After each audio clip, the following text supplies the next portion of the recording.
Hello दोस्तों, राधे राधे। तो कैसे हो आप लोग? आई होप आप लोग अच्छे होंगे और अपना प्रिपरेशन अच्छे से कर रहे होंगे। तो आज हम लोग विश्व भूगोल को पूरा पढ़ने वाले हैं, ठीक। तो अगर आप लोग अपने सिलेबस ख़त्म कर लिए हैं या फिर आपका एग्ज़ाम बहुत नज़दीक है और जल्दी में चाहते हैं कि अपना पूरा भूगोल का रिवीजन हो जाए, तो आपके लिए ये वीडियो बेस्ट है, ठीक। और ये जो बुक है, रेलवे समान अध्ययन का एक पोर्शन दिया रहता है जिसमें कि शॉर्ट में सारा सब्जेक्ट का रिवीजन के लिए होता है, ठीक। तो अगर आप लोग के लिए वो बुक है तो बढ़िया है, नहीं तो आप हमारे वीडियो के माध्यम से सारी चीज़ों को रिवीजन कर सकते हैं, ठीक ना। तो उसमें एक एक पॉइंट जो रहता है सारा महत्वपूर्ण रहता है। एक भी मतलब एग्ज़ाम से हट के कुछ नहीं रहता है। हर पॉइंट जो एग्ज़ाम में पूछा गया है और जो पूछने की संभावना है वही चीज़ इसमें रहता है, ठीक। तो आप लोग से रिक्वेस्ट है, वीडियो पूरी देखें, आप लोग का पूरा विश्व का भूगोल का रिवीजन हो जाएगा, ठीक। एक एक चीज़ इंपॉर्टेंट है तो आप लोग वीडियो मिस ना करें। चलिए ज़्यादा बात ना करते हुए ये एक मान लीजिए मैराथन वीडियो के तौर पे, मतलब क्योंकि इसमें पूरा भूगोल का रिवीजन हम लोग करने वाले हैं, ठीक। तो एक मैराथन वीडियो है और ऐसे सब सब्जेक्ट का मैंने वीडियो प्रोवाइड करवा दिया हूँ और इसके लिए प्लेलिस्ट बना दिया गया। अगर और भी आप सब्जेक्ट का देखना चाहते हैं तो मेरे चैनल को विजिट करें और प्लेलिस्ट में जाएँ और जिस भी सब्जेक्ट का आप चाहते हैं उसमें लिखा होगा ऑल सब्जेक्ट मैराथन, ठीक। उसमें जाएं और अपना हर सब्जेक्ट का रिवीजन कर सकते हैं, ठीक। तो अभी तक हमारे चैनल को सब्सक्राइब नहीं किया तो सब्सक्राइब कर लें और वीडियो पसंद आती है तो आप वीडियो को लाइक कर दें। अन्यथा अगर आप लोग का वीडियो हमारी वीडियो से कुछ भी अगर मदद मिलती है तभी लाइक करें, अन्यथा हम आप लोग से नहीं बोलेंगे कि आप लाइक करें, ठीक। चलिए मिलते हैं, सॉरी मिलते हैं, अभी तो करना है तो अभी कहाँ से मिलोगे भाई।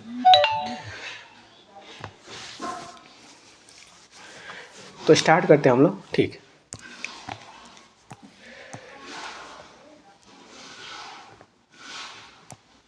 विश्व का भूगोल, चूँकि इसको इतना डिटेल में तो नहीं पढ़ा जाता है, मतलब पॉइंट जो मेन पॉइंट है उसको पढ़ा जाता है, क्योंकि जैसे विश्व का भूगोल जिसमें कि ज्वालामुखी, पहाड़ी, महासागर, महाद्वीप, इन सारी टॉपिक से क्वेश्चन बनते हैं तो उसको थोड़ा अच्छे से देख लेना होता है, ठीक। तो चलिए वो तो सारा चीज़ हम लोग देखेंगे अभी। जैसे प्राचीन भूगोल थोड़ा और बड़ा कर लेते हैं, ठीक। जितना बड़ा रहेगा सही रहेगा। प्राचीन भूगोल का जनक, यानी कि प्राचीन जब भूगोल के बारे में अध्ययन करने लग गया आदमी, तो उसका जनक किसको माना जाता है? तो हिकेटियस हैं।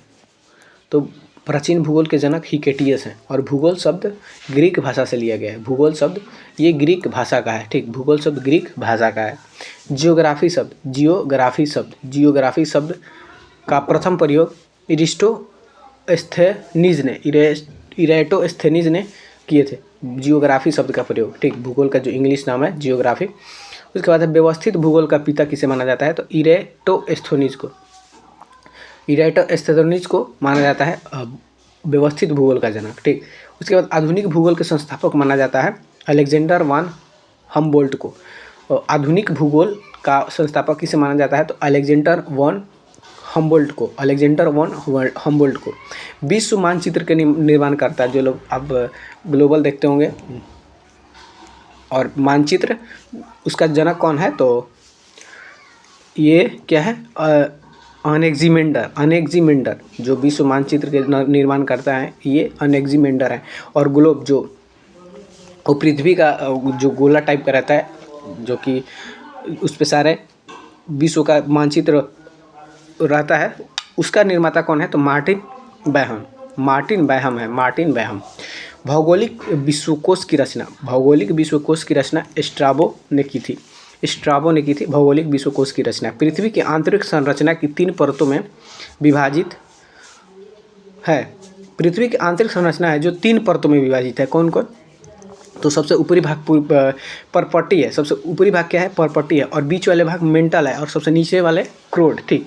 तो पृथ्वी की आंतरिक संरचना 3 परतों में विभाजित है, भूपर्पट्टी, मेंटल और क्रोड, ठीक। तो इसको आप लोग ध्यान रखिएगा। और पृथ्वी के ऊपरी भाग को भूपर्पट्टी यानी क्रस्ट कहा जाता है। पृथ्वी के ऊपरी भाग को भूपर्पट्टी यानी क्रस्ट कहा जाता है, क्रस्ट।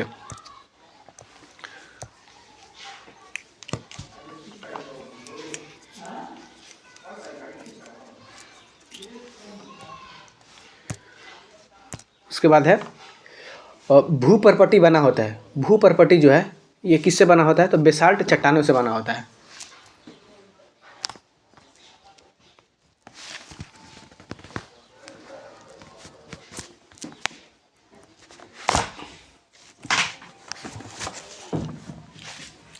और भूपर्पटी की मोटाई 34 किलोमीटर है। 34 किलोमीटर जो भूपर्पटी है, मान लीजिए ये पृथ्वी का हम एक भाग ले लेते हैं, ठीक है। तो कैसे होगा? ऐसे, ठीक। मान लीजिए पृथ्वी का एक पीस हम ले लिए, कटा हुआ पीस, तो इसको हम 3 भाग में विभाजित कर देते हैं। तो ये जो है क्रस्ट है, ठीक, यानी कि भूपर्पटी, और ये है जो मेंटल है, और ये जो है क्रोड है, ठीक। तो ये जो इसकी मोटाई है ये 34 किलोमीटर है, ठीक। इसकी मोटाई जो है 34 किलोमीटर है। इसकी मोटाई 34 किलोमीटर है। और इसकी जो है, देखिए आगे हम लोग पढ़ेंगे तो मेंटल जो बीच वाला है, इसकी मोटाई है 34 से 2900 किलोमीटर। 34 से 2900 किलोमीटर मेंटल की मोटाई है। और 2900 से ज़्यादा मतलब जहाँ तक होगा वो क्रोड का हो जाएगा। क्रोड यानी कि सॉरी, क्रोड का हो जाएगा। और भूपर्पटी यानी क्रस्ट का निर्माण सिलिका यानी कि सिलिकॉन और एल्यूमिनियम से हुआ है। सिलिकॉन और एल्यूमिनियम से हुआ है, अतः इसे सियाल कहा जाता है। सिलिकॉन के संकेतक SI और AL को मिलाएंगे तो क्या बन जाएगा? सियाल, ठीक। तो इसे सियाल कहा जाता है। और मेंटल का निर्माण सिलिका और मैग्नीशियम से बना हुआ है। सिलिका और मैग्नीशियम से हुआ है, अतः इसे सीमा कहा जाता है, ठीक। SI और Ma मैग्नीशियम का हो जाएगा, तो इसे सीमा परत भी कहा जाता है, ठीक। सीमा परत, और इसे सियाल। और मेंटल की मोटाई 3400 से 2900, ठीक। आगे हम लोग देखेंगे भूपर्पटी में प्रचुर मात्रा में उपलब्ध तत्व ऑक्सीजन जो कि 46% होता है सबसे अधिक, 46.60%, सिलिकॉन जो कि 27.72% तथा एल्युमिनियम 8.13%। तो सबसे अधिक भूपर्पटी पर ऑक्सीजन की मात्रा है सबसे अधिक, ठीक। उसके बाद सिलिकॉन, उसके बाद एल्युमिनियम, ठीक। आप लोग ध्यान रखिएगा। पृथ्वी का केंद्रीय भाग कहलाता है क्रोड, ठीक। पृथ्वी का केंद्रीय भाग क्या कहलाता है? क्रोड कहलाता है, जिसकी मोटाई जो है 2900 से 6370 किलोमीटर है, ठीक। तो टोटल क्या बोलते हैं कि पृथ्वी का त्रिज्या कितना हो गया? 6370 किलोमीटर। इससे ये भी पता चल गया कि पृथ्वी का त्रिज्या कितना हो गया? 6370 किलोमीटर। तो 0 से जो 34 किलोमीटर है क्या है? क्रस्ट है। और 3400 से कितना? 2900 किलोमीटर। 34 किलोमीटर। 0 से 34 क्रस्ट, और 34 से 2900 किलोमीटर मेंटल, और 2900 से 6370 क्या हुआ? क्रोड हुआ। और क्रोड का निर्माण निकेल और लोहा यानी कि नीफे, Na हो गया और Fe, तो इसको क्या बोलेंगे हम लोग? नीफे परत भी कहा जाता है। असंबंधता क्या है? तो पृथ्वी के परतों के मध्य पाए जाने वाला वह क्षेत्र जहाँ पर 2 परतें की विशेषताएं एक साथ पाई जाती है। यानी कि जहाँ जैसे कि क्रोड और मेंटल और क्रस्ट जहाँ पर ये मिलते हैं, जैसे कि ये सीमा, ऐसे हम लोग पढ़े थे, इसको 3 भाग में बांटे हम। एक हो गया क्रस्ट, मेंटल और क्रोड। तो ये जो सीमा क्षेत्र है इसको क्या कहा जाएगा? असंबंधता, ठीक। असंबंधता, इसको जो क्या कहा जाएगा? असंबंधता। यानी कि ये दोनों की विशेषता यहाँ पर पाई जाएगी, क्रस्ट का भी और मेंटल का भी, और यहाँ पर क्रोड का भी और मेंटल का भी विशेषता पाई जाएगी। तो आई होप कि आप लोग समझ गए होंगे असंबंधता क्या है। चलिए आगे हम लोग देखते हैं। ऊपरी तथा निचले क्रस्ट के बीच घनत्व संबंधित भिन्नता कहलाती है। ऊपरी और निचले यानी कि ऊपरी क्रस्ट और निचले क्रस्ट के बीच की घनत्व संबंधित विभिन्नता क्या कहलाती है? तो कोनराड असंबंधता कहलाती है। क्रस्ट एवं मेंटल को अलग करने वाली सीमा क्षेत्र क्या कहलाती है? तो मोह असंबंधता। यानी कि क्रस्ट, ये जो क्रस्ट और ये जो रेखा है क्रस्ट और मेंटल को अलग कर रही है, इसको मोह असंबंधता कहेंगे। मोह असंबंधता। वही मेंटल और ये वाला रेखा मेंटल और कोर को अलग करने वाली सीमा क्या कहलाएगा? तो गुटेनबर्ग। ये क्या हो जाएगा? गुटेनबर्ग, ये मोह, ये गुटेनबर्ग, ये मोह। ध्यान रखिएगा, ये गुटेनबर्ग, ये मोह, ये गुटेनबर्ग और मोह। और ये बीच वाला जो क्षेत्र है इसको कोनराड असंबंधता कहा जाता है। ये क्रस्ट के ऊपर ऊपरी और निचली भाग के जो सीमा है, बीच की जो सीमा है, उसको क्या कहेंगे हम? कॉनरॉड असममितता। और ये मोहो और ये गुटेनबर्ग, ठीक। और ऊपरी और निचली कोर के सीमा क्षेत्र क्या कहलाता है? तो लेहमैन। वहीं ऊपरी कोर और निचली कोर को जब हम दो भाग में विभाजित करेंगे तो इसकी सीमा क्या कहलाएगा? लेहमैन असममितता। इसके जैसे क्रस्ट का जो बीच का सीमा है कॉनरॉड असममितता, और कोर का बीच का जो सीमा क्षेत्र है उसको लेहमैन असममितता कहा जाता है। और मेन जो सीमा है ये दो, इसको एक मोहो और एक गुटेनबर्ग। आई होप कि आप लोग असममितता को अच्छे से समझ गए होंगे, ठीक। अब हम लोग समझेंगे पृथ्वी के अंदर पिघला पदार्थ कहलाता है मैग्मा। पृथ्वी के अंदर जो पिघला पदार्थ होता है, आप लोग मैग्मा सुने होंगे, जो कि पृथ्वी के अंदर पाया जाता है और ये पिघला हुआ पदार्थ है और इसकी तापमान बहुत ज़्यादा होता है, ये इसको मैग्मा कहा जाता है। और भूपर्पटी की औसत घनत्व, अब देखेंगे हम लोग भूपर्पटी की औसत घनत्व, ठीक। घनत्व कितना है? तो ये 2.7 ग्राम प्रति सेंटीमीटर क्यूब है। 2.7 ग्राम प्रति सेंटीमीटर क्यूब है भूपर्पटी, ठीक। ऊपर वाले जो क्षेत्र है भूपर्पटी की घनत्व कितना है? 2.7 ग्राम प्रति सेंटीमीटर क्यूब। पृथ्वी की औसत घनत्व, 5.5 ग्राम प्रति सेंटीमीटर क्यूब है। अगर भूपर्पटी की औसत घनत्व पूछेगा तो 2.7 ग्राम प्रति सेंटीमीटर क्यूब हो जाएगा। वही पृथ्वी का औसत घनत्व पूछेगा तो 5.5 ग्राम प्रति सेंटीमीटर क्यूब हो जाएगा, ठीक। आप लोग ध्यान रखिएगा, ये भूपर्पटी का है और ये पृथ्वी का है। और पृथ्वी का औसत त्रिज्या 6370, जैसा कि हम लोग पृथ्वी के आंतरिक भाग का हम लोग पढ़े तो उसी टाइम समझ गए थे कि पृथ्वी का जो 6370 त्रिज्या हो जाएगा। और पृथ्वी का आंतरिक परत की घनत्व ऊपरी परतों की अपेक्षा होता है अधिक। पृथ्वी के जो आंतरिक परत का घनत्व है ऊपर की अपेक्षा क्या होगा? अधिक होगा। आंतरिक परतों का घनत्व ऊपरी परतों के घनत्व के अपेक्षा अधिक होगा। और पृथ्वी में प्रति 32 मीटर की गहराई में जाने पर तापमान में वृद्धि होता है 1 डिग्री सी। आप लोग ध्यान रखिएगा, जब पृथ्वी के अंदर प्रति 32 किलोमीटर नीचे जाएंगे तो 1 डिग्री तापमान क्या होगा? तापमान इसमें वृद्धि होता है, ठीक। नीचे जाने पर वृद्धि होता है कि परंतु बढ़ती गहराई के साथ तापमान में वृद्धि की दर में गिरावट आती है, ठीक। वही अगर उससे ज़्यादा गहराई में जाएंगे तो वहाँ पर तापमान में कि वृद्धि दर में गिरावट आएगी, ठीक। इतना 1 डिग्री सी नहीं होगा, उससे कम मतलब तापमान बढ़ सकती है। आगे हम लोग देखेंगे तो पृथ्वी की आयु ज्ञात की जाती है यूरेनियम डेटिंग विधि द्वारा। यूरेनियम डेटिंग विधि द्वारा क्या किया जाता है कि पृथ्वी की आयु ज्ञात की जाती है। आप लोग ध्यान रखिएगा, जीवित वस्तुओं का अगर आयु ज्ञात करना होगा तो क्या बोलते हैं उसमें C14 यानी कि कार्बन 14 का उपयोग किया जाता है, ठीक। अगर किसी जीवित वस्तु यानी कि जीवाश्म, जीवित वस्तु के जो अवशेष होता है उसको जीवाश्म कहा जाता है। मान लीजिए जानवर, मनुष्य, इन सारी का जो अवशेष आपको मिलता है तो उसको क्या कहा जाएगा? जीवाश्म कहा जाएगा। वही मृत जीव जैसे पहाड़ हो गया, पहाड़, मिट्टी जो भी है, इनका अगर क्या बोलते हैं कि आयु ज्ञात करना होगा तो इसमें यूरेनियम का प्रयोग करेंगे, ठीक। यूरेनियम का, तो आयु आप लोग समझ गए होंगे। पृथ्वी की संपूर्ण बाह्य परत है स्थलमंडल। पृथ्वी की संपूर्ण बाह्य परत क्या है? तो स्थलमंडल है। स्थलमंडल संपूर्ण बाह्य परत। स्थलमंडल का प्रतिशत 29% और जल 71%। स्थलमंडल का जल कितना है?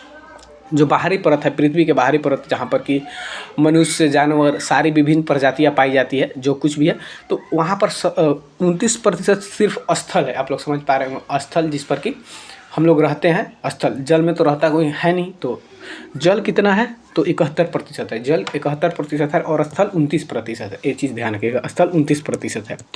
आइए अब हम लोग आगे देखते हैं क्या है। पृथ्वी पर उपस्थित स्वच्छ या शुद्ध जल, पृथ्वी पर उपस्थित स्वच्छ या शुद्ध जल कितना है? तो 2.5%। 2.5% जल हम लोग के यूज के लिए है, ठीक। बाकी सब खारा पानी होता है, जिसको कि समुद्र में जितने पानी है खारा पानी होता है, जिसको हम लोग यूज़ नहीं करते हैं, ठीक। तो शुद्ध जल कितना है? 2.5% है। स्थलमंडल की अधिकतम ऊंचाई है, स्थलमंडल की अधिकतम ऊंचाई कितना है? 8850 मीटर, माउंट एवरेस्ट जो कि नेपाल में है, ठीक। तो ये स्थलमंडल की अधिकतम ऊंचाई है, इससे अधिक नहीं है। स्थलमंडल की अधिकतम गहराई 11,002 मीटर, 11,002 लगभग की 11 किलोमीटर हो जाएगा। और ये कहाँ पर है? तो मरियाना गर्त प्रशांत महासागर में है। मरियाना गर्त जिसको कहा जाता है, ये सबसे गहराई बिंदु जो है मरियाना गर्त 11,022 मीटर है और यह प्रशांत महासागर में है। पृथ्वी में बाह्य परत पर मिलने वाला कठोर पदार्थ कहलाता है चट्टान। ठीक, पृथ्वी के बाह्य परत पर मिलने वाला कठोर पदार्थ क्या कहलाता है? तो चट्टान, जिसे शैल भी हम लोग कहते हैं। और चट्टानों के प्रमुख प्रकार है। चट्टान कितने प्रकार के होते हैं? तो ये है अगण्य, अवसादी, कयांतरित या रूपांतरित। ठीक, अगण्य होते हैं, अगण्य जो कि बेसाल्ट चट्टानों से बेसाल्ट चट्टान को कहा जाता है अगण्य। उसके बाद अवसादी जो कि नदियों के अवक्षरण से इनका निर्माण होता है। उसके बाद कयांतरित, तो अगण्य और अवसादी के रूपांतरित रूप को कयांतरित या रूपांतरित चट्टान कहा जाता है। ठीक, अगण्य चट्टान के प्रकार हम लोग देखें तो अगण्य चट्टान के उदाहरण ग्रेनाइट, ये अगण्य चट्टान है, ध्यान रखिएगा। ग्रेनाइट, बेसाल्ट, पैग्माटाइट और डायोटाइट। ग्रेनाइट, बेसाल्ट, पैग्माटाइट, डायोराइट ये अगण्य चट्टान है। ग्रेनाइट, बेसाल्ट, पैग्माटाइट, डायोराइट ये अगण्य चट्टान के उदाहरण है। ठीक, बार बार बोलिए, granite, basalt, pegmatite, diorite. Granite, basalt, pegmatite और डायोराइट ये अगण्य चट्टान के उदाहरण है। काली मिट्टी, काली मिट्टी का निर्माण होता है बेसाल्ट चट्टानों से, जिसमें कि लोहा की मात्रा सर्वाधिक होती है। काली मिट्टी का निर्माण कैसे होता है? तो बेसाल्ट चट्टानों से होता है। बेसाल्ट चट्टानों से होता है, जो कि लोहा की मात्रा इसमें सर्वाधिक होती है।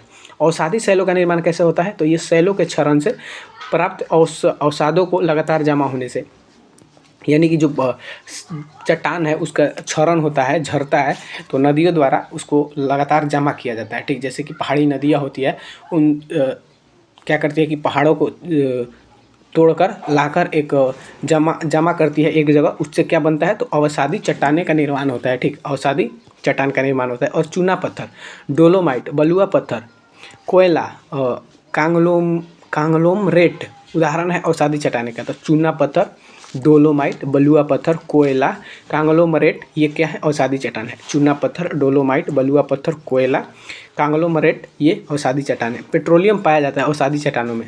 पेट्रोलियम कहाँ पाया जाता है? तो अवसादी चट्टानों में, ध्यान रखिएगा। पेट्रोलियम कहाँ पाया जाता है?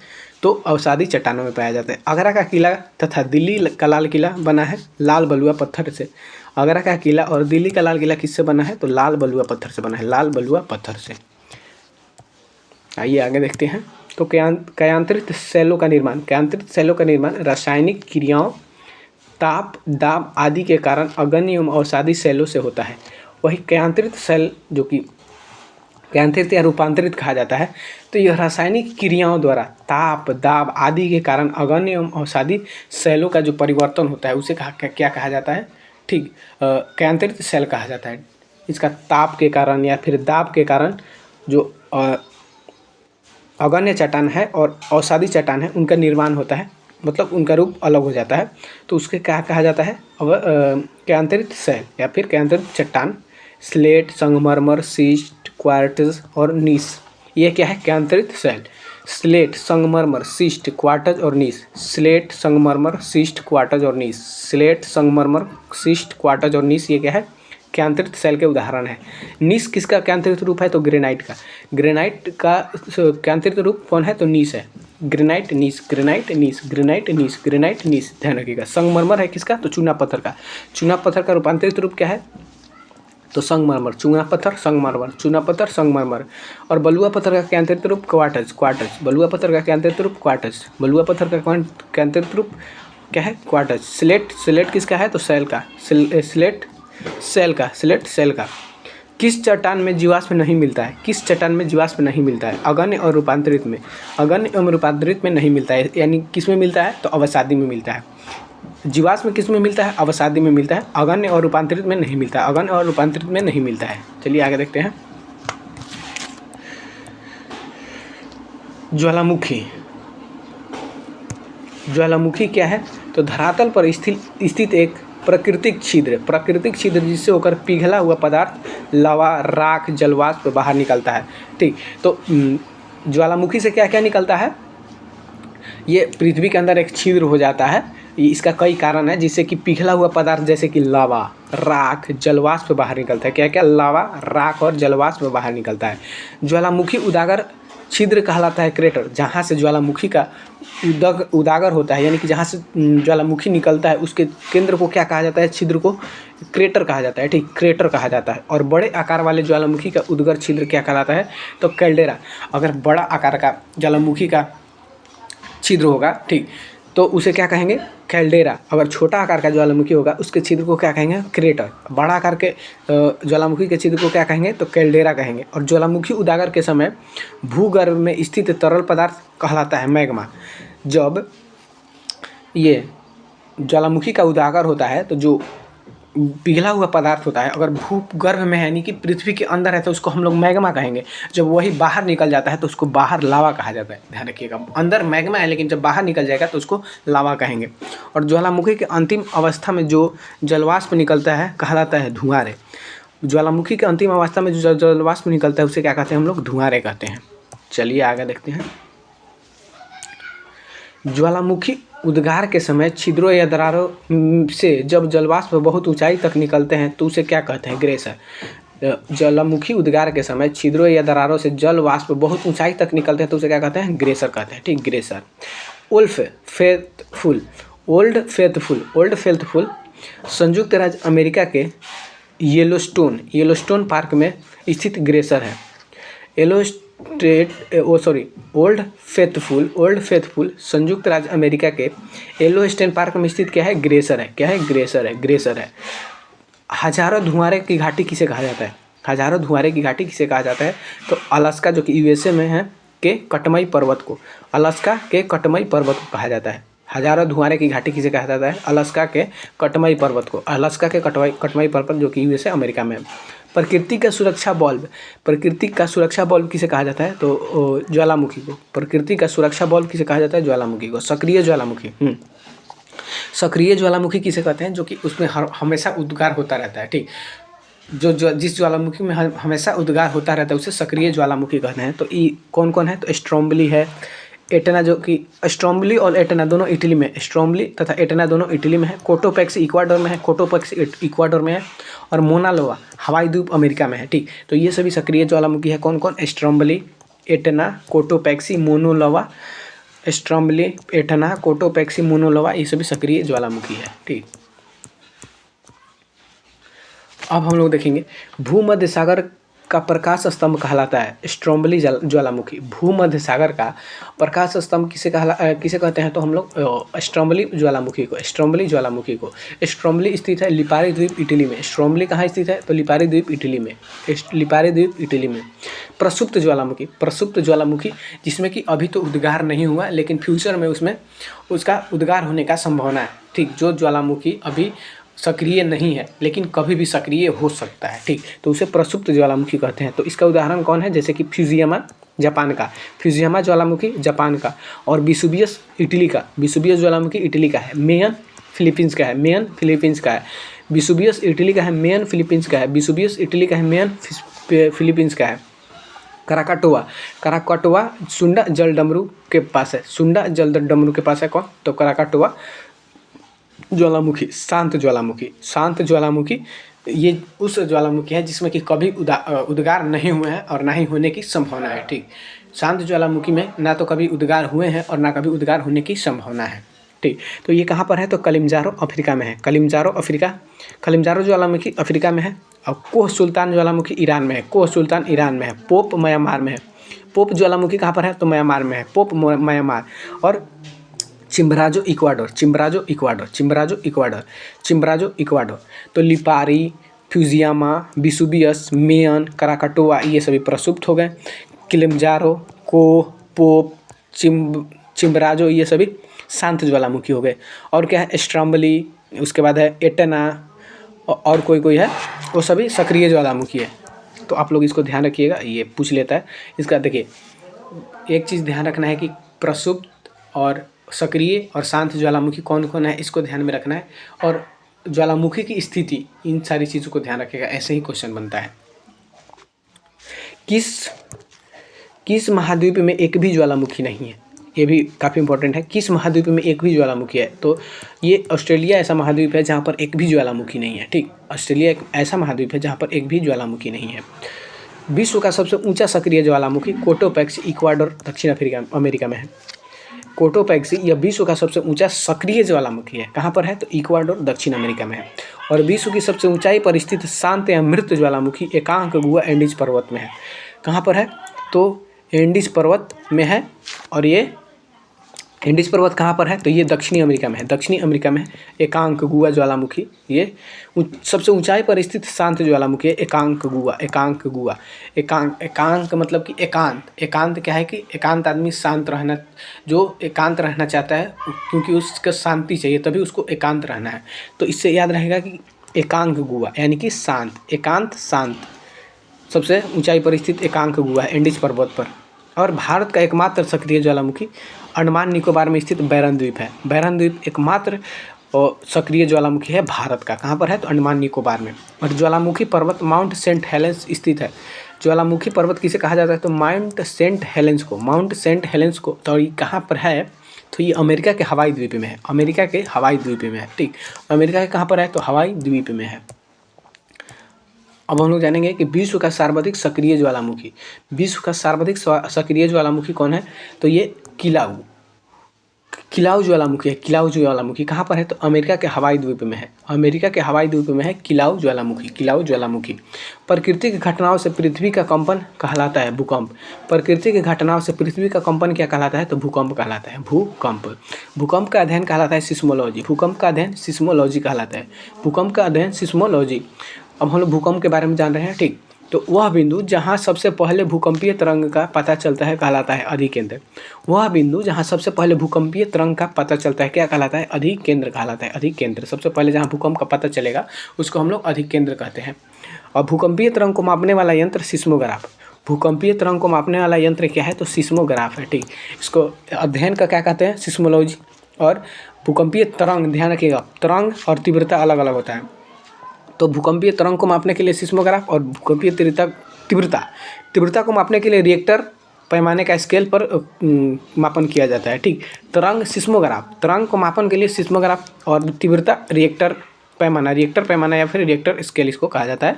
इसकी खोज कब हुई थी? तो 1935 में। ये भी पूछ लिया जाता है कि रिएक्टर पैमाने की खोज कब हुई थी? तो 1935 में हुई थी, ठीक। तो ये सारी चीज़ें इंपॉर्टेंट है, तो आप लोग ध्यान रखिएगा। Rings of fire.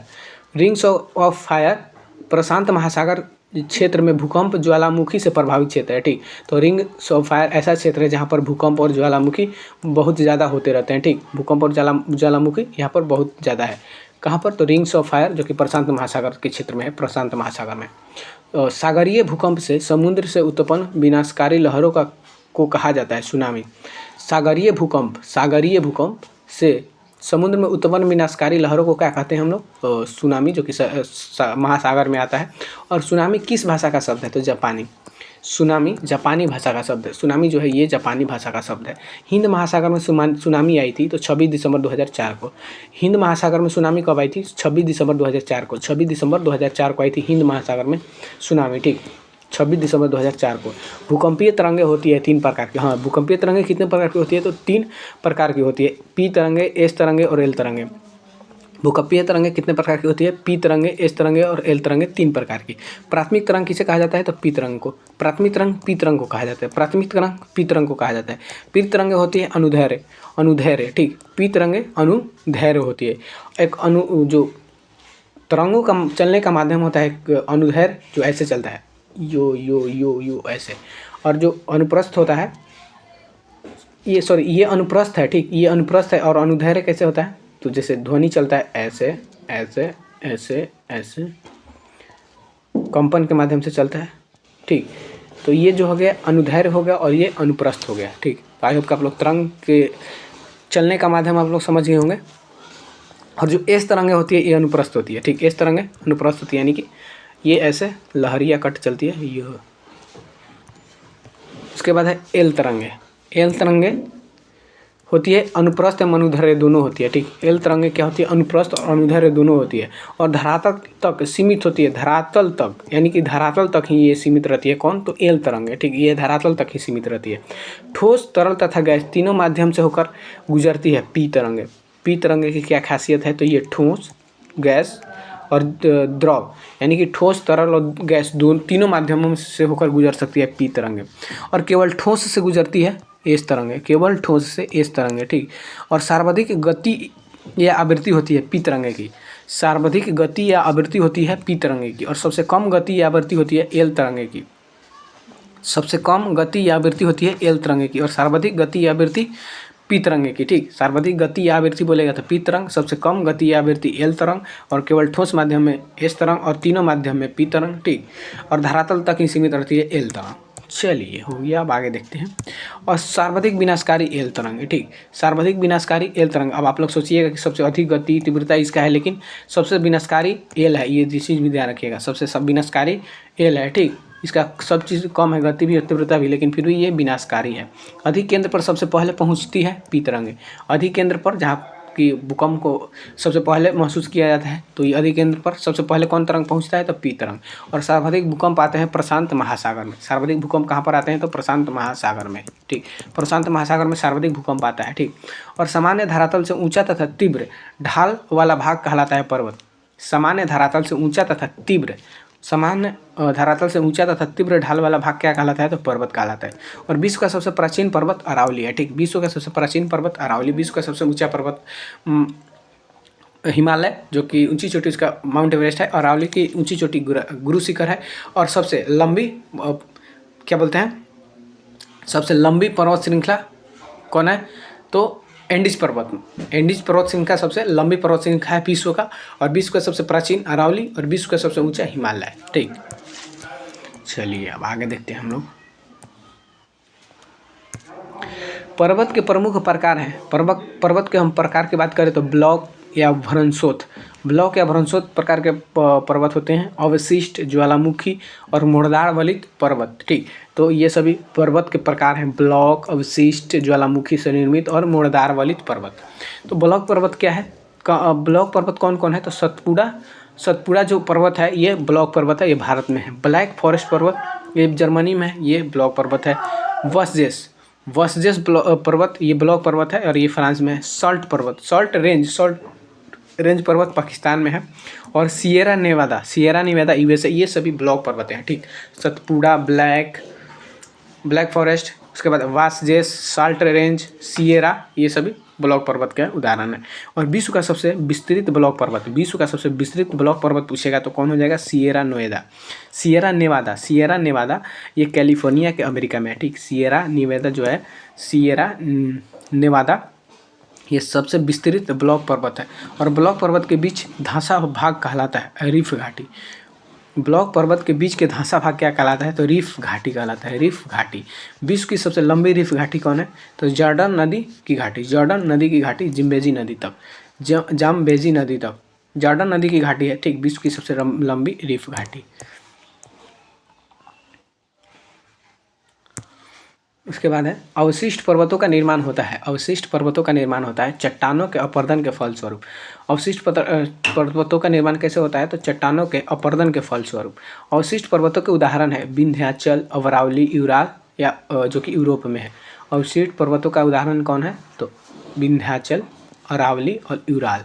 Vindhyachal, Aravalli, Ural ये अवशिष्ट पर्वत हैं। विंध्याचल, अरावली और यूराल, इसका कैसे होता है, तो चट्टानों के अपरदन से होता है, चट्टानों के अपरदन से अवसादी।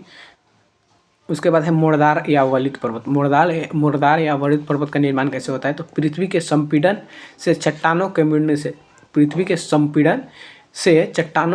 से किसका निर्माण होता है, तो मुर्दार या वलित पर्वत। वलित पर्वत के उदाहरण है हिमालय, ठीक। वलित पर्वत का तो ये जब पृथ्वी के प्लेटें टकराती है, ठीक, जब पृथ्वी की प्लेटें क्या होती है, टकराती है, तो उससे जो निर्माण होता है उसे क्या कहा जाता है, वलित या मुर्दार पर्वत, ठीक। तो हिमालय क्या है, वलित पर्वत है, जो कि भारत में है। अल्पास यूरोप में है। रॉकी उत्तरी अमेरिका में है। एंडीज ये भी दक्षिण अमेरिका में, ये सबसे लंबी पर्वत से रेंज है। तो वलित पर्वत का उदाहरण Himalaya, अल्पास, Rocky, Andes. Himalaya, अल्पास, Rocky, Andes, ठीक।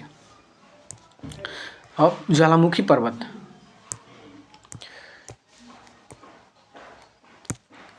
ज्वालामुखी पर्वत है मोना लोआ हवाई द्वीप में, ठीक। ज्वालामुखी पर्वत कौन है, तो मोना लोआ हवाई द्वीप में।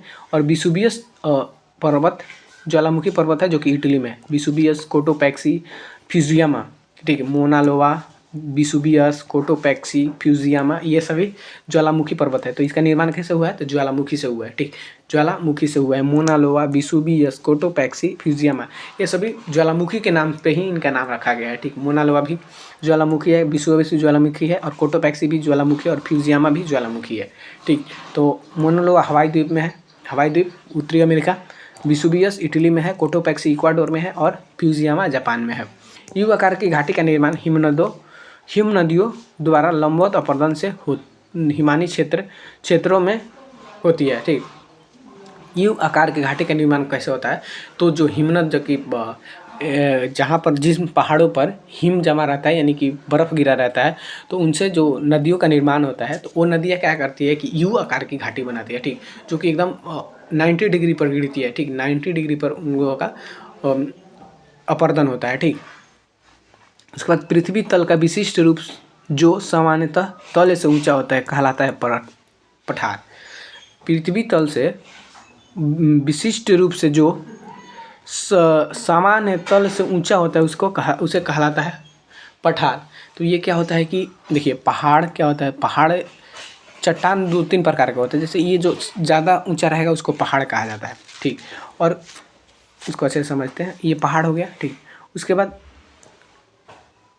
ये ऊंचा होगा थोड़ा सा, लेकिन ऊपर से जाकर ऐसे समतल हो जाएगा। ठीक, ये इसका ऐसे शिखर नहीं बनता है, ये पठार हो गया। उसके बाद होता है एक पहाड़ी होता है, जो कि छोटी छोटी पहाड़ियाँ ऐसे होती है। ठीक, ये छोटी छोटी होती है पहाड़ियाँ, ये पहाड़ जैसी होती है लेकिन ये छोटी होती है। ठीक, पहाड़ जैसी होती है लेकिन छोटी होती है। और पहाड़ क्या होता है? सबसे ऊंचा होता है। और पठार क्या होता है? ऐसा होता है। ठीक, ऊपर से आधा से ऐसे कटा हुआ रहेगा, इसका शिखर नहीं रहता है। आयो कि पठार, पहाड़ियाँ और पहाड़ आप लोग समझ गए होंगे। पठार, पहाड़ियाँ और पहाड़। तो कहाँ तक थे हम लोग? संसार का छत कहलाता है पीमार का पठार। संसार का छत्र किसे कहा जाता है? संसार का छत पीमार का पठार, पामीर का पठार। और विश्व का सबसे बड़ा पठार तिब्बत का पठार। विश्व का सबसे बड़ा पठार है तिब्बत का पठार। विश्व का सबसे बड़ा पठार तिब्बत का पठार। मृतक घाटी कैलिफोर्निया यूएसए में है। मृतक घाटी कैलिफोर्निया यूएसए में है। मृतक घाटी कैलिफोर्निया यूएसए में है। पंजशीर घाटी अफगानिस्तान में है। पंजशीर घाटी अफगानिस्तान में है। पंजशीर घाटी अफगानिस्तान में है। पंजशीर घाटी अफगानिस्तान में है। चलिए नेक्स्ट देखते हैं। टेलर घाटी। टेलर घाटी को मृत्यु की घाटी भी कहा जाता है। ये अंटार्कटिका में है। टेलर घाटी कहाँ पर? अंटार्कटिका। टेलर घाटी अंटार्कटिका। टेलर घाटी Antarctica. Silicon valley California USA में है। सिलिकॉन वैली कैलिफोर्निया यूएसए में है। सिलिकॉन वैली कैलिफोर्निया यूएसए में है। ग्रेट ऑटिजन बेसिन स्थित है ऑस्ट्रेलिया में। ग्रेट ऑटिजन बेसिन कहाँ पर है? तो ऑस्ट्रेलिया में। ग्रेट ऑटिजन बेसिन ऑस्ट्रेलिया में। विश्व का सबसे बड़ा मरुस्थल सहारा। विश्व का सबसे बड़ा मरुस्थल सहारा। विश्व का सबसे बड़ा मरुस्थल सहारा। सहारा मरुस्थल स्थित है उत्तर अमेरिका में। सहारा मरुस्थल कहाँ स्थित है? तो उत्तर अमेरिका में। सहारा मरुस्थल उत्तर अमेरिका में है। कालाहारी मरुस्थल बोत्सवाना अफ्रीका में। कालाहारी मरुस्थल कहाँ पर है? बोत्सवाना अफ्रीका में है। कालाहारी बोत्सवाना अफ्रीका में। गोबी मरुस्थल मंगोलिया चीन में। गोबी मरुस्थल एशिया का सबसे बड़ा मरुस्थल है। गोबी मरुस्थल एशिया का सबसे बड़ा मरुस्थल गोबी मरुस्थल, जो कि चीन में है। विश्व का सबसे बड़ा शीत मरुस्थल गोबी। विश्व का अगर कहेगा तो सबसे बड़ा शीत मरुस्थल गोबी हो जाएगा। और विश्व का सबसे शुष्क मरुस्थल अटाकामा। विश्व का सबसे शुष्क यानी कि गर्म शुष्क हो जाएगा अटाकामा। उसके बाद हम लोग देखेंगे अटाकामा। अटाकामा कहाँ स्थित है? अटाकामा कहाँ स्थित है? तो चोली दक्षिण अफ्रीका में। अरे सॉरी, चोली हम कह रहे हैं, चिल्ली है। दक्षिण अमेरिका में अटाकामा स्थित है। चिल्ली दक्षिण अमेरिका में। संसार का सर्वाधिक जनसंख्या वाला मरुस्थल है थार, जो कि भारत पाकिस्तान में अवस्थित है। अगर सर्वाधिक जनसंख्या वाला मरुस्थल पूछे तो कौन हो जाएगा? थार। ठीक, थार, जो कि भारत पाकिस्तान में अवस्थित है। एशिया का बंजर भूमि थार को कहते हैं। एशिया का बंजर भूमि थार को कहते हैं। दक्षिण एशिया का बड़ा मरुस्थल थार। दक्षिण एशिया का सबसे बड़ा मरुस्थल Thar. Great Indian Desert Thar को कहा जाता है। Great Indian Desert Thar. Taklamakan चीन में स्थित है। टकला मकान मरुस्थल चीन में। टकला मकान मरुस्थल चीन में। टकला मकान मरुस्थल चीन में। ग्रेट विक्टोरियन मरुस्थल ऑस्ट्रेलिया में। ग्रेट विक्टोरियन मरुस्थल ऑस्ट्रेलिया में। ग्रेट विक्टोरियन मरुस्थल ऑस्ट्रेलिया में है। दस्त एलूत मरुस्थल पूर्वी ईरान में। दस्त एलूत पूर्वी ईरान में। विश्व का सबसे बड़ा महासागर प्रशांत। विश्व का सबसे बड़ा महासागर प्रशांत। विश्व का सबसे बड़ा गहरा भी प्रशांत। बड़ा भी प्रशांत, गहरा भी प्रशांत। और दूसरा अंटार्कटिका। दूसरा सबसे बड़ा अटलांटिक। सॉरी अटलांटिक है, हम तो अटलांटिक कह रहे हैं। दूसरा बड़ा महासागर अटलांटिक। छोटा महासागर आर्कटिक, आर्कटिक छोटा आर्कटिक। दूसरा बड़ा अटलांटिक, सबसे बड़ा प्रशांत, सबसे छोटा आर्कटिक। प्रशांत महासागर का प्रवेश द्वार पनामा नहर। प्रशांत महासागर का प्रवेश द्वार कौन है? तो पनामा नहर है, पनामा नहर। प्रशांत महासागर का चौराहा कहा जाता है हवाई द्वीप अमेरिका को। प्रशांत महासागर का चौराहा किसे कहते हैं? तो हवाई द्वीप को, जो कि अमेरिका में है। हवाई द्वीप का पुराना नाम सैंडविच द्वीप। हवाई द्वीप का पुराना नाम क्या है? तो सैंडविच द्वीप है, सैंडविच द्वीप। हवाई द्वीप का पुराना नाम सैंडविच द्वीप। ग्रेट बैरियर रीफ स्थित है प्रशांत महासागर में। ग्रेट बैरियर रीफ प्रशांत महासागर में है। और बरमुंडा प्रवाल द्वीप, बरमुंडा प्रवाल द्वीप कहाँ पर है? उत्तरी अमेरिका, अटलांटिक, उत्तरी अटलांटिक महासागर में, उत्तरी अटलांटिक महासागर में है। 0 डिग्री अक्षांश तथा 0 डिग्री देशांतर रेखा स्थित है अटलांटिक महासागर में। 0 डिग्री अक्षांश तथा 0 डिग्री देशांतर कहाँ पर स्थित है? तो अटलांटिक महासागर में है, अटलांटिक महासागर। सारगैसो सागर स्थित है उत्तरी अटलांटिक महासागर में। सारगैसो सागर उत्तरी अटलांटिक महासागर में। सारगैसो सागर उत्तरी अटलांटिक महासागर में। सारगैसो समुद्र की विशिष्टता समुद्री वनस्पति। सारगैसो समुद्र की विशिष्टता समुद्री वनस्पति। सर्वप्रथम सारगैसो सागर को देखा था स्पेन के नाविकों ने। सारगैसो को सर्वप्रथम किसने देखा था? तो स्पेन के नाविकों ने। महासागरीय मरुस्थल के रूप में जाना जाता है सारगैसो सागर को। महासागरीय मरुस्थल, जो कि महासागर में मरुस्थल है, कौन है? तो सारगैसो सागर। डियोग गार्सिया हिंद महासागर का द्वीप है। डियोग गार्सिया हिंद महासागर का द्वीप है, डियोग गार्सिया। महासागर का सबसे गहरा भाग महासागरीय गर्त। महासागर का सबसे गहरा भाग मरियाना गर्त या महासागरीय गर्त। अच्छा, कोई भी महासागर का जो गहरा भाग होगा उसको क्या कहेंगे? गर्त कहा जाता है, ठीक, गर्त। विश्व का सबसे गहरा गर्त मरियाना या चैलेंजर गर्त, जो कि प्रशांत महासागर में स्थित है। और हिंद महासागर का सबसे गहरा गर्त हो जाएगा डायमेंटिना अथवा परीखा, जो कि 8047 मीटर गहरा है, 8047 मीटर गहरा है।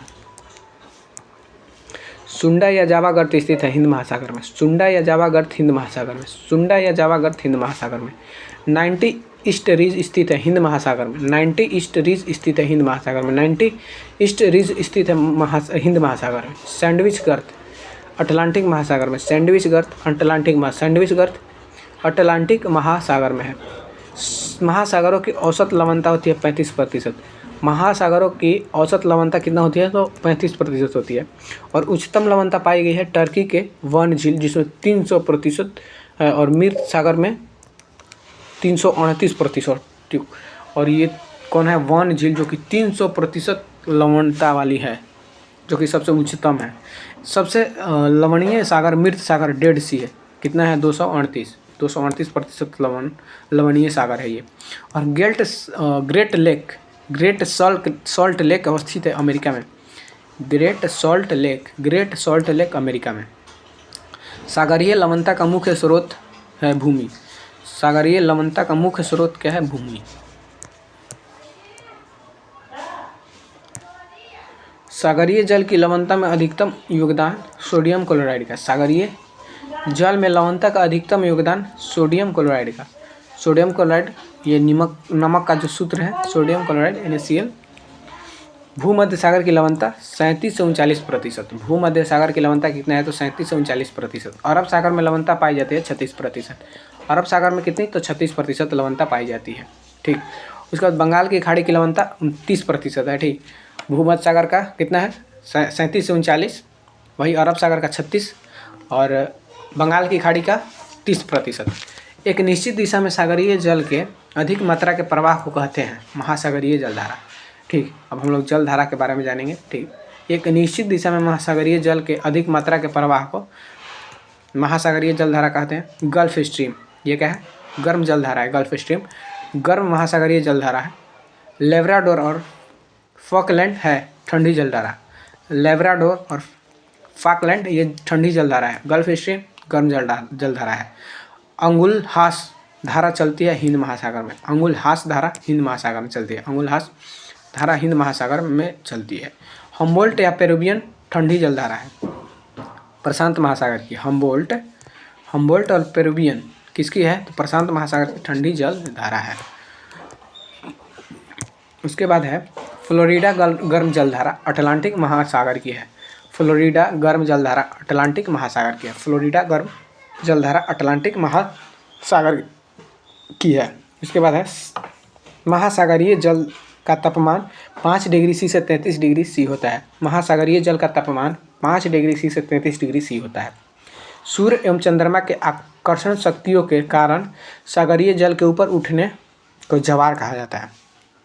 सूर्य और चंद्रमा के आकर्षण शक्ति जो कि अमावस्या या फिर चंद्रग्रहण होता है तो वही अमावस्या के दिन ये होता है आकर्षण शक्ति जो कि सूर्य और चंद्रमा के बीच, और उसके कारण क्या होता है तो ज्वार एवं भट्ठा उत्पन्न होता है। ज्वार एवं भट्ठा यानी कि जल के ऊपर उठने को ज्वार कहा जाता है और जल के नीचे गिरने को भट्ठा कहा जाता है। ठीक, तो इस प्रक्रिया को हम लोग ज्वार भट्ठा कहते हैं। दो ज्वारों के बीच का समय अंतर कितना होता है?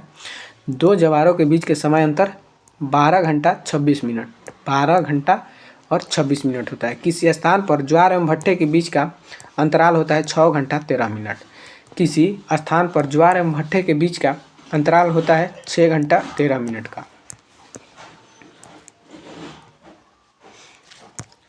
ज्वार भट्ठा उत्पन्न होने का कारण है चंद्रमा व सूर्य का गुरुत्वाकर्षण। ज्वार भट्ठा के उत्पन्न होने का कारण है चंद्रमा व सूर्य का गुरुत्वाकर्षण। पृथ्वी पर उच्च बृहत ज्वार उत्पन्न होता है पूर्णिमा एवं अमावस्या के दिन। चंद्रमा सूर्य एवं पृथ्वी के एक सीधी रेखा में होती है। तब क्या होता है कि पूर्णिमा और अमावस्या के दिन सूर्य, चंद्रमा और पृथ्वी तीनों एक ही दिशा में होती है। चंद्रमा, सूर्य और पृथ्वी तीनों सीधी रेखा में होती है। ठीक, मान लो ये चंद्रमा है, सूर्य है और पृथ्वी है, तीनों एक ही दिशा में होती है, तब ये स्थिति उत्पन्न होती है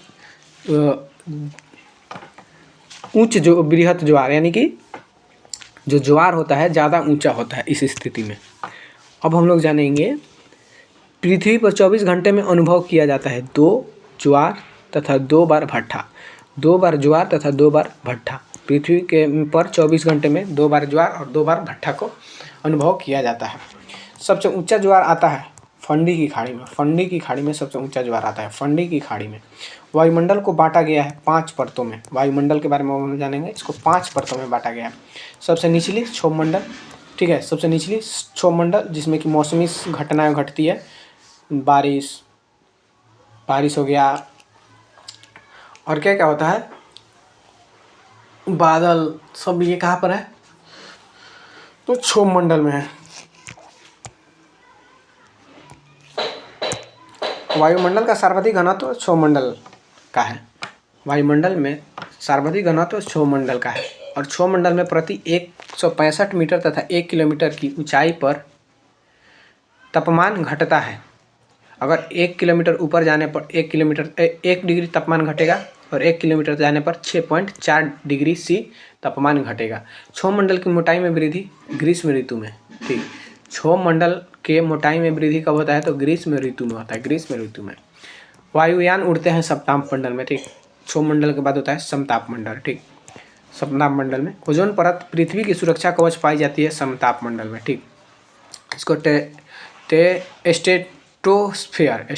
स्ट्रेटोस्फेयर कहा जाता है। ठीक, तो ओजोन परत कहाँ पाई जाती है तो समताप मंडल में। ओजोन परत विस्तृत है 15 से 35 किलोमीटर तक। ओजोन परत विस्तृत है 15 से 35 किलोमीटर। ओजोन परत 15 से 35 किलोमीटर तक। ओजोन परत बचाती है पराबैंगनी किरणों से। ओजोन परत बचाती है पराबैंगनी किरणों से। ओजोन परत की मोटाई मापने के लिए प्रयोग किया जाता है डॉप्सन इकाई का। ओजोन परत की मोटाई मापने के लिए प्रयोग किया जाता है डॉप्सन इकाई का। ओजोन छिद्र स्थित है अंटार्कटिका के ऊपर। ओजोन छिद्र कहाँ स्थित है तो अंटार्कटिका के ऊपर। ओजोन छिद्र अंटार्कटिका के ऊपर स्थित है। ओजोन परत को नष्ट या क्षरण करने वाली गैस CFC। ठीक, CFC क्लोरोफ्लोरोकार्बन, इससे क्या होता है कि ओजोन परत ज़्यादा क्षरण होता है इससे। और उल्का से संबंधित घटनाएं मध्य मंडल में होती है। उल्का पिंड जो होता है ना, उससे संबंधित घटनाएं जो होता है मध्य मंडल में होता है। और रेडियो या बेतार या संचार संबंधी घटना कहाँ पर होती है तो वही आयान मंडल में होती है। आयान मंडल में वायुमंडल की सबसे ऊपरी परत बहिर्मंडल। वायुमंडल की सबसे ऊपरी परत बहिर्मंडल और संचार उपग्रह जो छोड़े जाते हैं ये बहिर्मंडल में ऐसी स्थिति बनती है कहाँ पर, तो बहिर्मंडल में। संचार और उपग्रह बहिर्मंडल में। बहिर्मंडल में होती है हाइड्रोजन व हीलियम। बहिर्मंडल में क्या होती है, तो हाइड्रोजन व हीलियम। बहिर्मंडल में हाइड्रोजन व हीलियम होती है। पृथ्वी पर वायु या गैसीय फैलाव वायुमंडल कहलाता है। पृथ्वी पर जो वायु या गैसीय फैलाव है उसे वायुमंडल कहते हैं। वायुमंडल में जल वाष्प की मात्रा 0 से 4% होता है। वायुमंडल में जल वाष्प की मात्रा कितना होता है, तो 0 से 4% होता है। समुद्र तल पर औसत वायुदाब होता है 76 सेंटीमीटर या 760 मिलीमीटर। समुद्र तल पर औसत वायुदाब कितना होता है, तो 76 सेंटीमीटर या 760 मिलीमीटर। वायुदाब सबसे कम होता है ग्रीष्म ऋतु में। वायुदाब सबसे कम कब होता है, तो ग्रीष्म ऋतु में। ग्रीष्म ऋतु में सबसे वायुदाब कम होता है। वायुमंडलीय दाब मापा जाता है बैरोमीटर से। वायुमंडलीय दाब बैरोमीटर से मापा जाता है। वायुमंडलीय दाब बैरोमीटर से मापा जाता है। वायुमंडलीय दाब की इकाई होती है बार। वायुमंडलीय की दाब की इकाई क्या होती है, तो बार होती है। एक बार बराबर होता है 10 के पावर 5 न्यूटन प्रति मीटर स्क्वायर। एक बार बराबर कितना होगा, तो 10 के पावर 5 न्यूटन प्रति मीटर स्क्वायर। बैरोमीटर पठ्यांक जब एकाएक नीचे गिरता है तो संभावना होती है आंधी तूफान की। बैरोमीटर पठ्यांक जब एकाएक नीचे गिरती है तो क्या संभावना होती है, तो आंधी तूफान की संभावना होती है। बैरो पठ्यांक जब धीरे धीरे ऊपर चढ़ता है तो संभावना होती है दिन साफ रहने का। बैरोमीटर का पठ्यांक जब धीरे धीरे ऊपर चढ़ता है तो क्या संभावना होती है, तो दिन साफ रहने का। और एकाएक नीचे गिरेगा तो आंधी तूफान का। अब क्या कह रहा है, तो बैरोमीटर पठ्यांक जब धीरे धीरे नीचे गिरता है तो संभावना क्या होती है, वर्षा होने का। एकाएक गिरेगा तो आंधी तूफान, और धीरे धीरे गिरेगा तो वर्षा होने का संभावना, और धीरे धीरे ऊपर उठेगा तो क्या होगा, दिन साफ रहने की संभावना। समुद्र तल के बराबर घटाए हुए समान वायुदाब वाले स्थानों को लाने वाली कल्पित रेखा कहलाती है। यानी कि समुद्र के बराबर घटाए हुए समान वायुदाब वाले स्थानों को लाने वाली कल्पित रेखा को क्या कहते हैं, समदाब रेखा। आइसोबार भी कहा जाता है इसको, आइसोबार। वायु में जल की उपस्थिति कहलाती है आर्द्रता। वायु में जल की उपस्थिति को क्या कहते हैं, आर्द्रता। जैसे कि आप लोग ये देखते होंगे कुहासा, इसमें क्या होता है, जल की उपस्थिति होती है, इसे ही आर्द्रता कहा जाता है। वायुमंडल की आर्द्रता मापक यंत्र है हाइग्रोमीटर। वायुमंडल की आर्द्रता मापक यंत्र क्या है, तो हाइग्रोमीटर। वायु है गैसों का मिश्रण। वायु क्या है, गैसों का मिश्रण, जिसमें कि नाइट्रोजन 78%, ऑक्सीजन 21% और कार्बन 0.30%। तो वायु में सबसे ज़्यादा क्या रहता है, तो नाइट्रोजन 78%। ठीक, इसको ध्यान रखिएगा, 78% और ऑक्सीजन 21%। वायुमंडल में सर्वाधिक मात्रा में विद्यमान अक्रिय गैस ऑर्गन है, जो कि 0.93% है। वायुमंडल में सर्वाधिक मात्रा में विद्यमान अक्रिय गैस ऑर्गन है।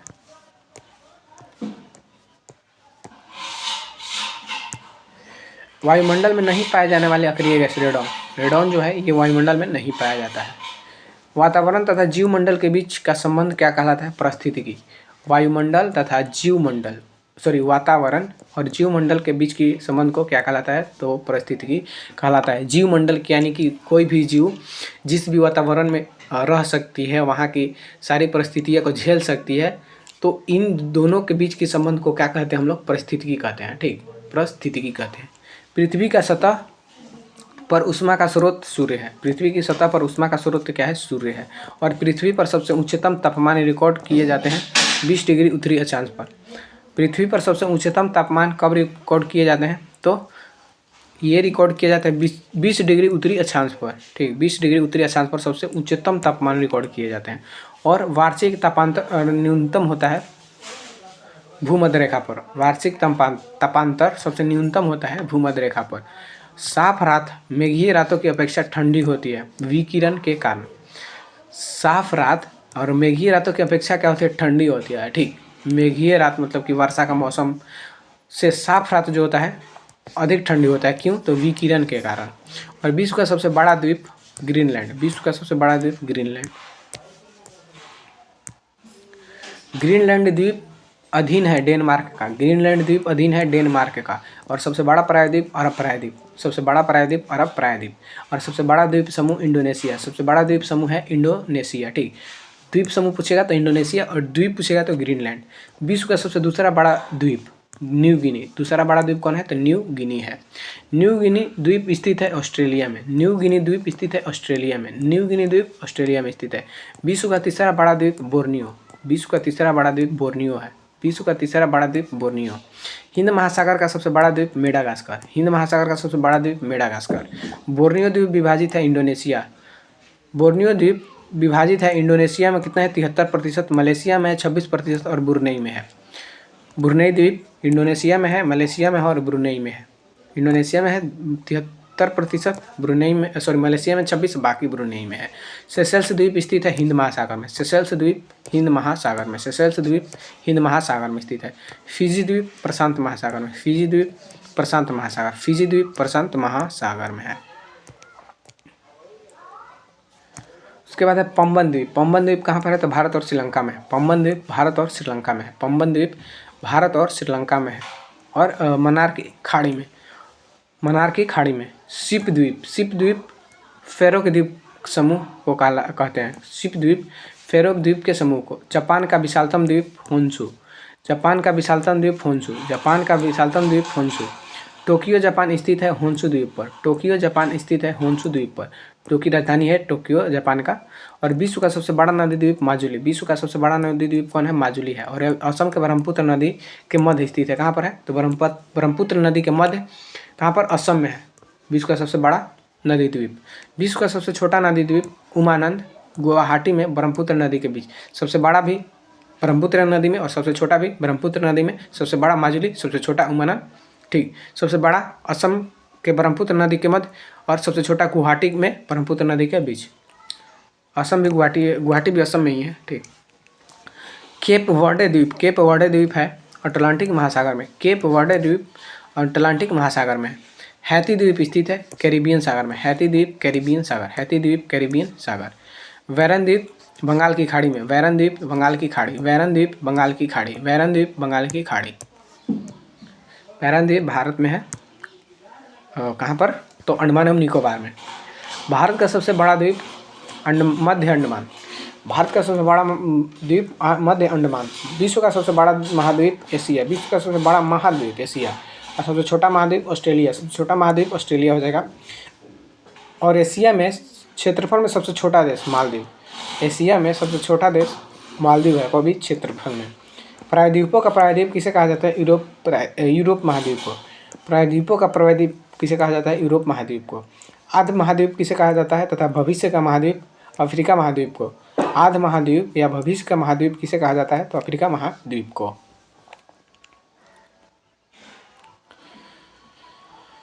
उसके बाद है पक्षियों का महाद्वीप कहलाता है दक्षिण अमेरिका। पक्षियों का महाद्वीप दक्षिण America. Land of golden fleece. Land of golden fleece तथा प्यासी भूमि का द्वीप कहलाता है ऑस्ट्रेलिया महाद्वीप। ऑस्ट्रेलिया महाद्वीप। श्वेत महाद्वीप कहलाता है अंटार्कटिका। श्वेत महाद्वीप अंटार्कटिका कहलाता है। प्यासी भूमि का द्वीप ऑस्ट्रेलिया। प्यासी भूमि का द्वीप ऑस्ट्रेलिया, ठीक।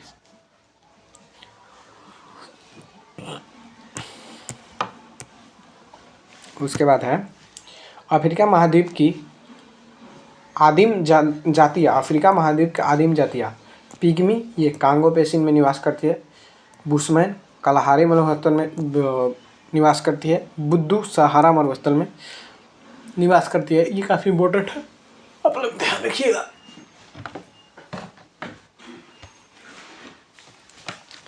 तो पिग्मी कहाँ पर कांगो बेसिन में, बुशमैन कलाहारी मरुस्थल में, बुद्दू सहारा मरुस्थल में। रॉक सागर स्थित है अंटार्कटिका महासागर पर। रॉक सागर अंटार्कटिका महासागर पर स्थित है। एल्स्टोन पार्क। एल्स्टोन पार्क कहाँ पर है तो उत्तरी अमेरिका में। एल्स्टोन पार्क उत्तरी अमेरिका में।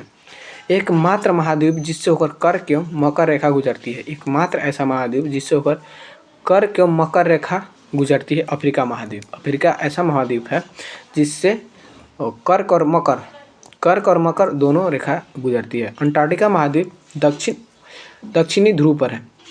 दक्षिणी ध्रुव पर है अंटार्कटिका महाद्वीप, दक्षिणी ध्रुव पर।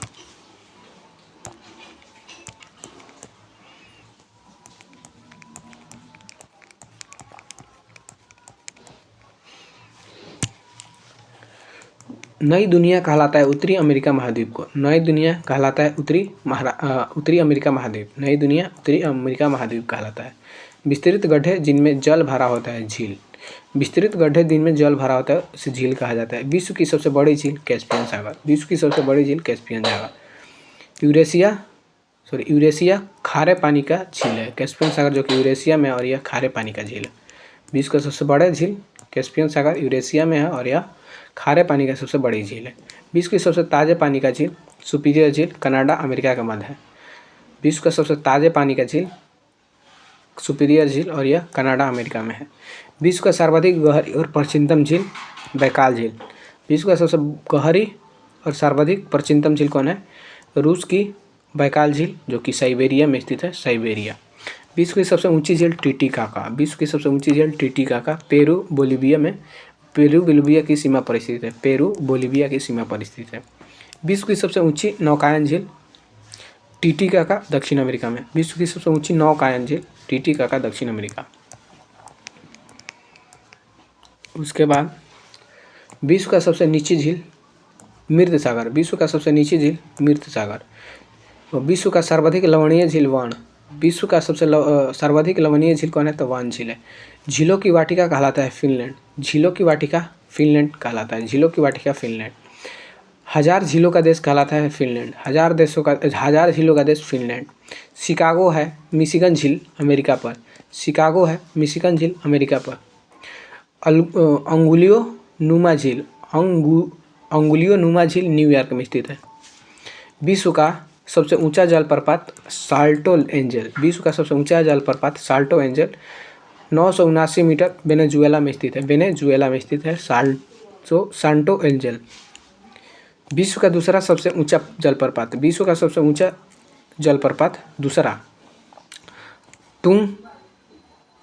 टुगेला और टुगेला जलप्रपात दक्षिण अमेरिका में स्थित है। दक्षिण अमेरिका में स्थित है। आप लोगों को कमेंट में बताना है कि भारत का सबसे ऊंचा जलप्रपात कौन है? भारत का सबसे ऊंचा जलप्रपात कौन है? विश्व का सबसे ऊंचा साल्ट एंजल और दूसरा टुगेला जलप्रपात और विक्टोरिया जलप्रपात दक्षिण मध्य अफ्रीका में जाम्बेजी नदी पर है। विक्टोरिया प्रपात दक्षिण मध्य अफ्रीका में जाम्बेजी नदी पर है। नियाग्रा जलप्रपात स्थित है अमेरिका और कनाडा की सीमा पर नियाग्रा नदी पर। नियाग्रा नदी पर अमेरिका और कनाडा की सीमा पर। अमेरिका और कनाडा की सीमा पर नियाग्रा नदी पर नियाग्रा जलप्रपात। स्टैनली जलप्रपात कांगो नदी पर। स्टैनली जलप्रपात कांगो नदी पर। स्टैनली कांगो नदी पर। जल डमरू। अब हम लोग जल डमरू के बारे में जानेंगे। तो दो भिन्न जल राशियों को जोड़ती है तथा स्थल खंडों को अलग करती है। ठीक, ये मान लो स्थल हो गया और इधर एक महासागर हो गया और इधर एक महासागर हो गया। तो ये दोनों महासागर को जोड़ेगी और ये दोनों स्थल खंड को अलग करेगी। तो ये क्या है? ये जो बीच वाली है इसको जल डमरू कहा जाता है। ठीक, जल डमरू। तो जल डमरू को हम लोग जानेंगे। जिब्राल्टर जल संधि, इसको जल संधि भी कहा जाता है। हाँ, जल डमरू को जल संधि भी कहा जाता है। तो जिब्राल्टर जल संधि अलग करती है यूरोप और अफ्रीका को अलग करती है और अटलांटिक महासागर और भूमध्य सागर को जोड़ती है। ठीक, यूरोप और अफ्रीका को अलग करती है और अटलांटिक और भूमध्य सागर को जोड़ती है। कौन? तो जिब्राल्टर। यूरोप अफ्रीका को अलग करती है और अटलांटिक और भूमध्य सागर को जोड़ती है। भूमध्य सागर की कुंजी कहलाता है जिब्राल्टर। भूमध्य सागर की कुंजी जिब्राल्टर। एशिया एवं उत्तरी अमेरिका को अलग करती है बेरिंग जल डमरू। ठीक, एशिया और उत्तरी अमेरिका को अलग करती है कौन? एशिया और उत्तरी अमेरिका को कौन अलग करती है? तो बेरिंग जल डमरू। और यह अंटार्कटिका और एवं प्रशांत महासागर को जोड़ती है। इसको किसको? तो आर्कटिक और प्रशांत महासागर को। उसके बाद है श्रीलंका को भारत से पृथक करती है। श्रीलंका को भारत से पृथक करती है पाक जल डमरू एवं मन्नार की खाड़ी। पाक जल डमरू एवं मन्नार की खाड़ी। ठीक, श्रीलंका को भारत से पृथक कौन करती है? पाक जल डमरू। विश्व की सबसे चौड़ी जल संधि डेविस। सबसे चौड़ी जल संधि कौन है? तो डेविस है। सबसे चौड़ी जल संधि डेविस। और डेविस जल संधि अलग करती है ग्रीनलैंड और बेफिन द्वीप को। डेविस जल संधि ग्रीनलैंड और बेफिन द्वीप को अलग करती है। डेविस जल संधि ग्रीनलैंड और बेफिन द्वीप को अलग करती है। और डेविस जल संधि आर्कटिक महासागर और अटलांटिक महासागर को क्या करती है? जोड़ती है। आर्कटिक महासागर और अटलांटिक महासागर को जोड़ती है। हिंद महासागर को लाल सागर से जोड़ती है। बाब अलमंडेब संधि। बाब अलमंडेब संधि क्या करती है? हिंद महासागर को लाल सागर से जोड़ती है। हिंद महासागर को लाल सागर से जोड़ती है बाब अलमंडेब संधि। विश्व की सबसे बड़ा नहर सुएज नहर। विश्व का सबसे बड़ा नहर कौन है? तो सुएज नहर। विश्व का सबसे बड़ा नहर सुएज नहर। सुएज नहर स्थित है मिस्र के सिनाई में। मिस्र के सिनाई में सुएज नहर स्थित है। मिस्र के सिनाई में सुएज नहर स्थित है।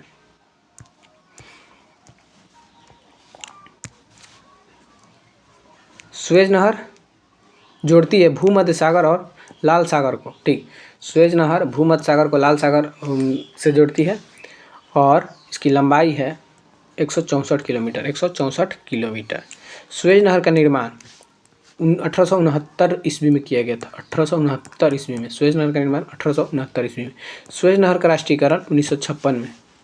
1956 में इसका राष्ट्रीयकरण हुआ था। पनामा नहर जोड़ती है अटलांटिक को प्रशांत महासागर से। पनामा अटलांटिक प्रशांत। पनामा अटलांटिक प्रशांत।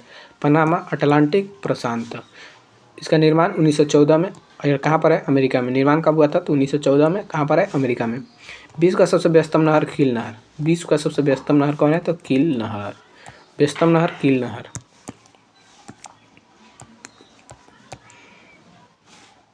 उसके बाद है कील नहर जोड़ती है उत्तरी सागर को बाल्टिक सागर से। और ये कहाँ पर है? तो जर्मनी में। कील नहर किसको जोड़ती है? उत्तरी सागर को बाल्टिक सागर से। उत्तरी सागर को बाल्टिक सागर से। ये जर्मनी में स्थित है। सू नहर जोड़ती है सुपीरियर झील को हुरान झील से। सू नहर सुपीरियर झील को हुरान झील से और यह उत्तरी अमेरिका में स्थित है। उत्तरी अमेरिका में स्थित है सुपीरियर झील, हुरान झील। करीबा बांध। करीबा बांध स्थित है जाम्बेजी नदी पर। करीबा बांध जाम्बेजी नदी पर। विक्टोरिया जलप्रपात जाम्बेजी नदी पर। विक्टोरिया जलप्रपात जाम्बेजी नदी पर। आसवन बांध नील नदी पर अफ्रीका महाद्वीप के मिस्र देश में।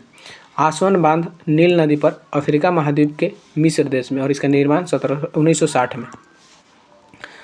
नूरेक बांध का निर्माण किया गया तजाकिस्तान में बक्स नदी पर। नूरेक बांध का निर्माण किया गया तजाकिस्तान में बक्स नदी पर। तजाकिस्तान में बक्स नदी पर। ओरोविले बांध है अमेरिका में फीदर नदी पर। ओरोविले बांध कहाँ पर है? तो अमेरिका में फीदर नदी पर। प्रवाल भितियाँ हैं समुद्र के भीतर स्थित। प्रवाल भितियाँ समुद्र के भीतर स्थित है। प्रवाल भिति कहाँ पर होती है? तो देखते हैं इसको अच्छे से। प्रवाल भितियाँ समुद्र के भीतर स्थित चट्टान जो कि प्रवालों द्वारा छोड़े गए कैल्शियम कार्बोनेटों से निर्मित होती है। किससे निर्मित होती है? तो कैल्शियम और कार्बोनेट से निर्मित होती है प्रवाल भित्ति, जो कि समुद्र का चट्टान इसको कहा जाता है प्रवाल भित्तियों को। विश्व का सबसे बड़ी प्रवाल भित्ति ग्रेट बैरियर रीफ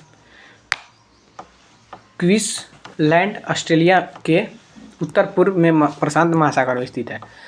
तो ग्रेट बैरियर रीफ क्वींसलैंड में ऑस्ट्रेलिया के उत्तर पूर्व में प्रशांत महासागर में स्थित है। कौन? तो विश्व की सबसे बड़ी प्रवाल भित्ति। बादलों में जलवाष्प की मात्रा अधिक होकर पृथ्वी पर गिरने की प्रक्रिया कहलाती है वर्षा। बादलों में जलवाष्प की मात्रा अधिक होकर पृथ्वी पर गिरने की प्रक्रिया क्या कहलाती है? वर्षा कहलाती है। वर्षा की मात्रा निर्भर करती है वायुमंडल में नमी पर और सर्वाधिक नमी अधिक वर्षा। जितना नमी होगा उतना अधिक वर्षा होगा। तो वर्षा की मात्रा निर्भर करती है वायुमंडल की नमी पर। समान वर्षा वाले क्षेत्रों को जोड़ने वाली रेखा कहलाती है आइसो हाइट या सम वर्षा रेखा। समान वर्षा वाले क्षेत्रों को जोड़ने वाली रेखा क्या कहलाती है? तो आइसो हाइट या फिर सम वर्षा रेखा। वर्षा मापने का यंत्र रेन गेज या प्लूवियोमीटर। वर्षा मापने का यंत्र रेन गेज या प्लूवियोमीटर। सर्वाधिक ऊंचाई वाले बादल पछाव मेघ। सर्वाधिक ऊंचाई वाले बादल पछाव मेघ। मोती का माला कहलाता है पछाव मेघ। मोती का माला कहलाता है पछाव मेघ। निम्न ऊंचाई पर स्थित बादल वर्षा मेघ। निम्न ऊंचाई पर स्थित बादल वर्षा मेघ। गोभी के फूल जैसा दिखता है कपासी मेघ। गोभी के फूल जैसा दिखता है कपासी मेघ। रेगिस्तानों में बादल नहीं बरसते हैं कम आर्द्रता के कारण। रेगिस्तानों में बादल नहीं बरसते हैं कम आर्द्रता के कारण। बादलों की दिशा एवं गति को मापने वाला यंत्र कहलाता है नेफोस्कोप। बादलों एवं दिशा एवं गति को मापने वाला यंत्र कहलाता है नेफोस्कोप। कृत्रिम वर्षा के लिए प्रयोग किया जाता है सिल्वर आयोडाइड का। कृत्रिम वर्षा के लिए प्रयोग किया जाता है सिल्वर आयोडाइड का। कृत्रिम वर्षा के लिए प्रयोग किया जाता है सिल्वर आयोडाइड का। वर्षा के प्रमुख प्रकार समूहनीय वर्षा, पर्वतीय वर्षा और चक्रवाती वर्षा। तो वर्षा के कितने प्रकार है? तो समूहनीय वर्षा है और ये पर्वतीय वर्षा होती है, उसके बाद चक्रवातीय वर्षा होती है। सर्वाधिक वर्षा होती है विषुवत रेखा पर। कहाँ पर? तो विषुवत रेखा पर सर्वाधिक वर्षा होती है और विषुवत प्रदेशों में वर्षा होती है समूहनीय। समूहनीय वर्षा विषुवत रेखा पर होती है और शीतोष्ण प्रदेशों में वर्षा होती है चक्रवाती। शीतोष्ण प्रदेशों में कौन सी वर्षा होती है? तो चक्रवाती। थल एवं समुद्र समीर बनने के कारण समोहन वर्षा। थल एवं समुद्र समीर बनने के कारण समोहन। चक्रवात में होते हैं केंद्र में निम्न दाब तथा बाहर की ओर ऊंचे दाब। चक्रवात में केंद्र में निम्न दाब तथा बाहर की ओर ऊंचे दाब होता है। केंद्र में निम्न और बाहर की ओर उच्च। अयनवर्ती क्षेत्र कर्क और मकर रेखा के मध्य में उत्पन्न चक्रवात क्या कहलाता है? अनवर्ती क्षेत्र, जहाँ की कर्क और मकर रेखा के मध्य के जो क्षेत्र होता है उनमें उत्पन्न चक्रवात क्या कहलाता है? तो उष्ण कटिबंध चक्रवात। उष्ण कटिबंध चक्रवात कहलाता है। उष्ण कटिबंध चक्रवात है। उसके बाद है उष्ण कटिबंध चक्रवात को ऑस्ट्रेलिया में कहा जाता है विल्ली विल्ली, चीन में टाइफून, अमेरिका में हरिकेन और भारत में चक्रवात। तो जो उष्ण कटिबंधी जो कि मकर और कर्क रेखा के बीच जो चक्रवात आते हैं उनको ऑस्ट्रेलिया में क्या बिल्ली बिल्ली, चीन में टाइफून और अमेरिका में हरिकेन कहा जाता है और भारत में तो चक्रवात कहाँ ही जाता है। टार्नेडो है उष्ण कटिबंधीय तूफान। टार्नेडो क्या है? तो उष्ण कटिबंधीय ये तूफान है जो अमेरिका के कैरिबियन सागर में उठते हैं। अमेरिका के कैरिबियन सागर में उठते हैं। टॉर्नेडो की तीव्रता मापने के लिए प्रयोग किया जाता है फुजीटा स्केल का। फुजीटा स्केल का टॉर्नेडो की तीव्रता मापने के लिए प्रयोग किया जाता है फुजीटा स्केल का। टॉर्नेडो प्रभावित अमेरिका का बृहत मैदानी भाग मिसिसिपी कहलाता है टॉर्नेडो वैली। टॉर्नेडो प्रभावित अमेरिका का बृहत मैदानी भाग मिसिसिपी कहलाता है टॉर्नेडो वैली। Tornado valley.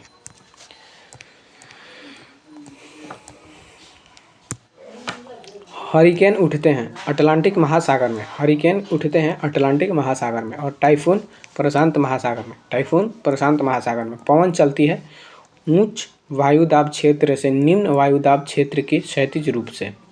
तो पवन कैसे चलती है? तो उच्च वायुदाब क्षेत्र से निम्न वायुदाब क्षेत्र की ओर, वो भी क्षैतिज रूप से। फेरल के नियम संबंध है पवन की दिशा से। फेरल के नियम का संबंध किससे है? तो पवन की दिशा से। पछुआ पवन चलती है 40 से 60 डिग्री अक्षांशों के बीच पश्चिम से पूर्व की ओर। पछुआ पवन कैसे चलती है? तो 40 से 60 डिग्री अक्षांशों के बीच पश्चिम से पूर्व की ओर, पश्चिम से पूर्व की ओर चलती है। गरजता 40, प्रचंड 50, चीखता 60 कहा जाता है पछुआ पवन को। तो पछुआ पवन के अन्य कई नाम हैं। गरजता 40, प्रचंड 50, चीखता 60 पछुआ पवन के नाम हैं। व्यापारिक पवनें चलती है उपोष्ण उच्च दाब क्षेत्र, जहाँ पर कि 30 से 35 डिग्री 30 से 35 डिग्री के क्षेत्र उपोष्ण उच्च दाब कहाँ होता है? तो 30 से 35 डिग्री के क्षेत्र भूमध्य सागर की ओर चलती है। व्यापारिक पवनें उपोष्ण उच्च दाब से भूमध्य सागर की ओर चलती है। मिस्ट्रल स्थानीय पवन। मिस्ट्रल स्थानीय पवन है स्पेन एवं फ्रांस की। स्पेन एवं फ्रांस की मिस्ट्रल स्थानीय पवन स्पेन एवं फ्रांस की है। मिस्ट्रल स्थानीय पवन है उत्तरी इटली का। उत्तरी इटली का मिस्ट्रल स्थानीय पवन है उत्तरी इटली का। हर्मटन पवन चलती है सहारा रेगिस्तान में। हर्मटन पवन चलती है सहारा रेगिस्तान में। डॉक्टर पवन कहलाता है हर्मटन पवन, जो कि गिनी तट पर चलती है। जो गिनी तट पर चलती है हर्मटन पवन, इसको डॉक्टर पवन कहा जाता है। सिमुक पवन चलता है अरब रेगिस्तान में। सिमुक पवन कहाँ चलता है? तो अरब रेगिस्तान में चलता है। सिमुक पवन अरब रेगिस्तान में। नार्वेस्टर न्यूजीलैंड की गर्म शुष्क पवन है। नार्वेस्टर न्यूजीलैंड की गर्म शुष्क पवन है। नार्वेस्टर न्यूजीलैंड की गर्म शुष्क पवन है। लू है उत्तर भारत में चलने वाली गर्म पवन। लू है उत्तर भारत में चलने वाली गर्म पवन। ब्लैक रोलर धूल भरी आंधी अमेरिका में चलती है। ब्लैक रोलर क्या है? तो धूल भरी आंधी जो कि अमेरिका में चलती है। पछुआ पवन के मार्ग में पड़ने वाली एकमात्र राजधानी वेलिंगटन न्यूजीलैंड की। पछुआ पवन के मार्ग में पड़ने वाली एकमात्र राजधानी कौन है? तो वेलिंगटन न्यूजीलैंड।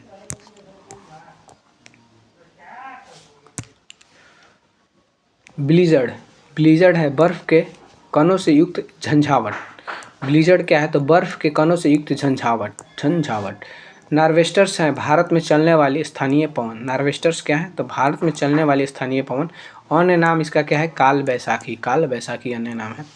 0 डिग्री विषुवत रेखा से 5 डिग्री या 10 डिग्री उत्तर और दक्षिण अक्षांश के बीच निम्न वायु दाब का क्षेत्र कहलाता है डोल्ड्रम या शांत कटिबंध। डोल्ड्रम या शांत कटिबंध क्षेत्र। पृथ्वी पर घने वन मिलते हैं विषुवत रेखा के पास उष्णकटिबंधीय वन। पृथ्वी पर घने वन मिलते हैं विषुवत रेखा के पास उष्णकटिबंधीय वन। विश्व के सबसे बड़े एवं घने वन मिलते हैं अमेजन बेसिन ब्राज़ील के पास। विश्व के सबसे बड़े एवं घने वन कहाँ मिलते हैं? तो अमेजन बेसिन ब्राज़ील के पास। शंकुधारी वन पाए जाते हैं शीतोष्ण क्षेत्र में। शंकुधारी वन पाए जाते हैं शीतोष्ण क्षेत्र में।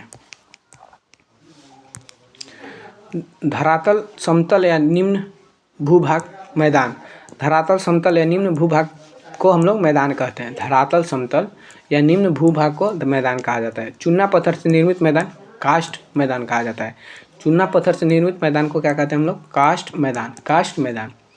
हवा द्वारा उड़ाकर लाई गई मिट्टी या बालू के कणों से निर्मित मैदान लोएस मैदान। हवा द्वारा उड़ाकर लाई गई मिट्टी एवं बालू के कणों से निर्मित मैदान लोएस मैदान कहलाता है। लोएस मैदान। पृथ्वी की मध्य से होकर जाने वाली रेखा कहलाती है विषुवत रेखा। पृथ्वी के मध्य सतह से होकर जाने वाली रेखा कहलाती है विषुवत रेखा। विषुवत रेखा से 30 डिग्री उत्तर एवं 30 डिग्री दक्षिण का भाग कहलाता है उष्णकटिबंध। विषुवत रेखा जो होता है उससे 30 डिग्री ऊपर, यानी कि विषुवत रेखा किसको कहा जाता है? तो पृथ्वी के बीचों बीच जो रेखा खींचा है उससे विषुवत रेखा। तो इसके ऊपर 30 और नीचे 30 के क्षेत्र को क्या कहते हैं हम लोग? तो उष्णकटिबंधीय है। 30 से 45 डिग्री उत्तर दक्षिण अक्षांशों के बीच स्थित रेखा को क्या कहते हैं हम? तो उपोष्ण कहते हैं। वही 30 से मतलब कि यहाँ 45, मान लो इससे ऊपर जो ये क्षेत्र है इसको क्या कहेंगे हम लोग? तो उपोष्ण कटिबंधी। 30 वाला उष्ण कटिबंधी और 30 से ऊपर जो 30 और 45 के बीच है वो उपोष्ण कटिबंधी।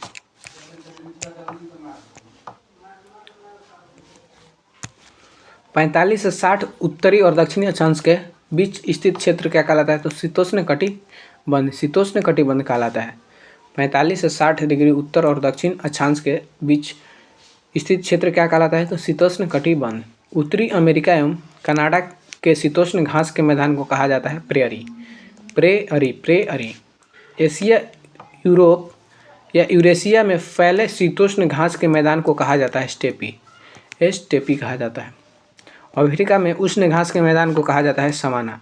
अफ्रीका के उष्ण घास के मैदान को क्या कहा जाता है? तो सवाना कहा जाता है, सवाना। अफ्रीका के शीतोष्ण घास के मैदान को कहा जाता है वेल्ड। अफ्रीका के शीतोष्ण घास के मैदान को वेल्ड कहा जाता है, वेल्ड। अफ्रीका के शीतोष्ण घास के मैदान को वेल्ड कहा जाता है।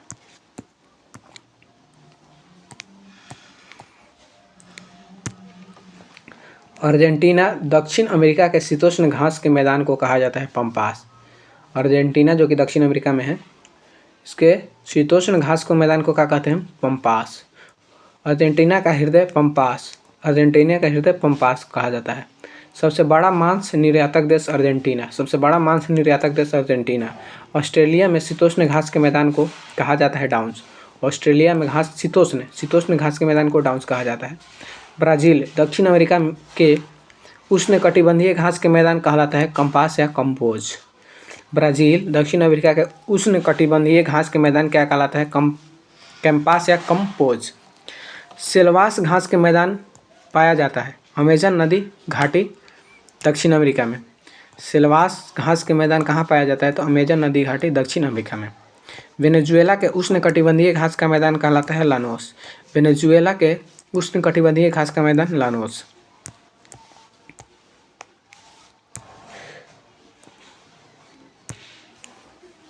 मिट्टी का अध्ययन कहलाता है पोडोलॉजी। कोशिका क्रिया सर्वाधिक प्रभावशाली होती है चिकनी मिट्टी में, न्यून बलुई मिट्टी। केशिका प्रक्रिया मतलब कि जल सोखने की सर्वाधिक क्षमता किसमें होती है? तो चिकनी मिट्टी में। टेरा रोसा होता है लाल चिकनी मिट्टी में। टेरा रोसा लाल चिकनी मिट्टी में होता है, जिसका निर्माण चूना पत्थर से होता है, चूना पत्थर से। मृदा संरक्षण का अर्थ है मृदा को नुकसान से बचाना तथा उर्वरता को बनाए रखना। मृदा संरक्षण का अर्थ है मृदा संचरण, संचरण का क्या अर्थ है तो मृदा को नुकसान से बचाना तथा उर्वरता को बनाए रखना। कोयला का निर्माण अवसादी चट्टानों से होता है। कोयला का निर्माण अवसादी चट्टानों से। कोयला के प्रमुख प्रकार है एंथ्रासाइट, बिटुमिनस, लिग्नाइट और पीट। एंथ्रासाइट, बिटुमिनस, लिग्नाइट और पीट ये कोयला का प्रकार है। ठीक, तो सबसे उत्तम कोयला है एंथ्रासाइट और सबसे बेकार कोयला है पीट। ठीक, सर्वोत्तम प्रकार का कोयला एंथ्रासाइट और सबसे निम्न स्तर का कोयला पीट। भूरा कोयला के रूप में जाना जाता है लिग्नाइट। ठीक, भूरा कोयला लिग्नाइट। और विश्व का सबसे लंबी नदी नील नदी। विश्व का सबसे लंबी नदी कौन है तो नील नदी। नील नदी का उद्गम है विक्टोरिया झील से। नील नदी का उद्गम विक्टोरिया झील से है। नील नदी का उपहार कहलाता है मिस्र का। नील नदी का उपहार कहलाता है मिस्र। नील नदी का उपहार मिस्र। नील नदी पर बसा सबसे बड़ा शहर काहिरा। नील नदी पर बसा सबसे बड़ा शहर काहिरा। अपवाह क्षेत्र की दृष्टि से विश्व की सबसे लंबी चौड़ी नदी अमेजन नदी। अपवाह क्षेत्र की दृष्टि से विश्व की सबसे लंबी चौड़ी नदी अमेजन नदी। और दक्षिण अमेरिका की सबसे लंबी नदी अमेजन। दक्षिण अमेरिका की सबसे लंबी नदी अमेजन। विश्व की सबसे विश्वासघाती नदी हांगो। विश्व की सबसे विश्वासघाती नदी हांगो। श्रीलंका की सबसे लंबी नदी महाबेली गंगा। श्रीलंका की सबसे लंबी नदी महाबेली गंगा। पूर्व की मोती कहा जाता है श्रीलंका को। पूर्व की मोती श्रीलंका को कहा जाता है। पूर्व की मोती श्रीलंका को कहा जाता है। म्यांमार का जीवन धारा इरावती नदी है। म्यांमार की जीवन धारा इरावती नदी। यांगून म्यांमार स्थित है इरावती नदी पर। यांगून म्यांमार स्थित है इरावती नदी पर। यूरोप महाद्वीप की सबसे लंबी नदी वोल्गा। यूरोप महाद्वीप की सबसे लंबी नदी वोल्गा। यूरोप की दूसरी सबसे लंबी नदी डेन्यूब। यूरोप की दूसरी सबसे लंबी नदी डेन्यूब। यूरोप की दूसरी सबसे लंबी नदी डेन्यूब। वियना बुडापेस्ट बेलग्रेड है डेन्यूब नदी पर। वियना बुडापेस्ट और बेलग्रेड डेन्यूब नदी पर है। एशिया की सबसे लंबी नदी यांगटीसी नदी। एशिया की सबसे लंबी नदी यांगटीसी नदी। वोल्गा नदी गिरती है कैस्पियन सागर में। वोल्गा नदी कैस्पियन सागर में गिरती है। वोल्गा नदी कैस्पियन सागर में। लंदन स्थित है टेम्स नदी के किनारे। लंदन स्थित है टेम्स नदी के किनारे। लंदन टेम्स नदी के किनारे। फ्रांस की राजधानी पेरिस फैशन की नगरी बसा है सीन नदी के तट पर। फ्रांस की राजधानी पेरिस, जिसे फैशन की नगरी कहा जाता है, यह कहाँ है तो सीन नदी के तट पर। सीन नदी के तट पर। इटली का गंगा कहा जाता है पो नदी को। इटली का गंगा पो नदी को कहा जाता है। इटली का गंगा पो नदी को।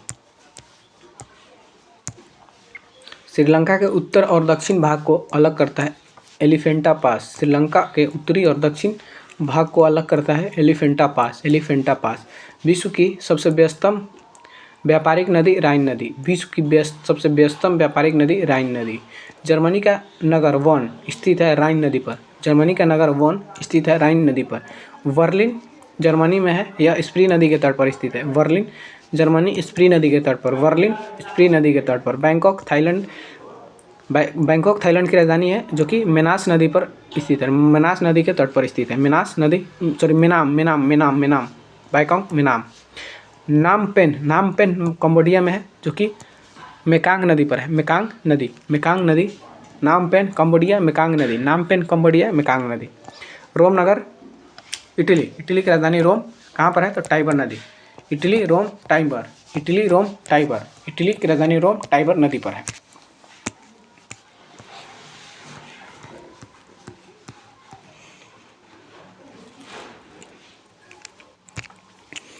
मक्का रेखा 2 बार काटती है दक्षिण अफ्रीका को लिम्पोपो नदी। मक्का रेखा को 2 बार काटती है दक्षिण अफ्रीका की लिम्पोपो नदी। और विषुवत रेखा को 2 बार काटती है अफ्रीका महाद्वीप की कांगो या जायरे नदी। ठीक, मक्का रेखा को लिम्पोपो नदी 2 बार काटती है, विषुवत रेखा को कांगो या जायरे नदी, और कर्क रेखा को 2 बार काटती है माही नदी। ठीक, ये काफ़ी इंपॉर्टेंट है, ध्यान रखिएगा।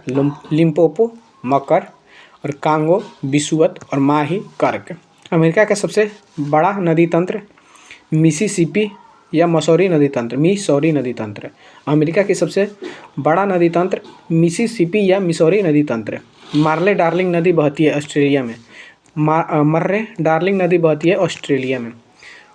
बोल्टोरो ग्लेशियर स्थित है बलातिस्तान में। वाल्टोरो ग्लेशियर स्थित है बलातिस्तान में। एमू एवं कोकाबर्रा पक्षी न्यूजीलैंड की है। एमू और कोकाबर्रा पक्षी न्यूजीलैंड की है। पेंगुइन पक्षी पाए जाते हैं अंटार्कटिका में।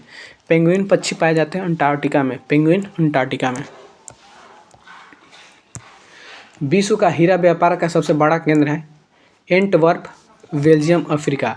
विश्व का हीरा व्यापार का सबसे बड़ा केंद्र है एंटवर्प, बेल्जियम, अफ्रीका। मिस्र के किसानों को कहा जाता है फेल्हा। मिस्र के किसानों को क्या कहा जाता है? फेल्हा। एबोर्जिन्स मूल निवासी हैं ऑस्ट्रेलिया के।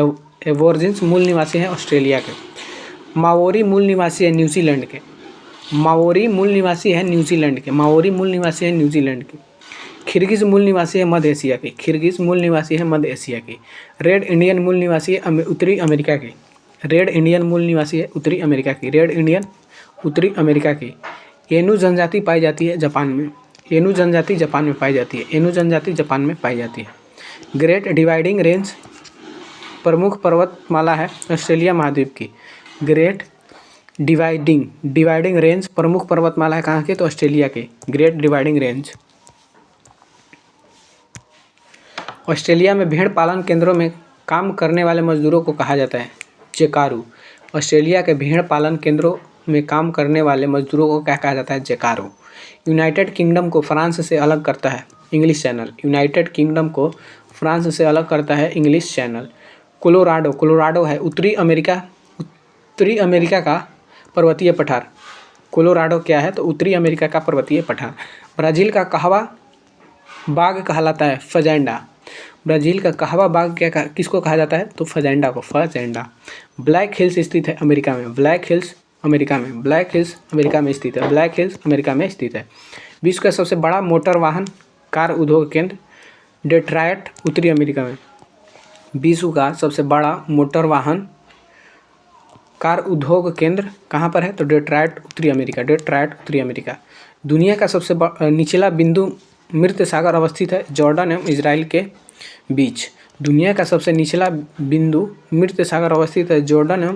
बीच। जॉर्डन एवं इजराइल के बीच।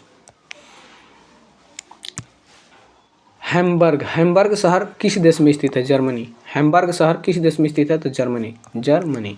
विश्व के स्थल रुद्ध देशों की संख्या 45 है। क्षेत्रफल की दृष्टि से विश्व का सबसे बड़ा भू अवस्थित देश कौन है? तो कजाकिस्तान।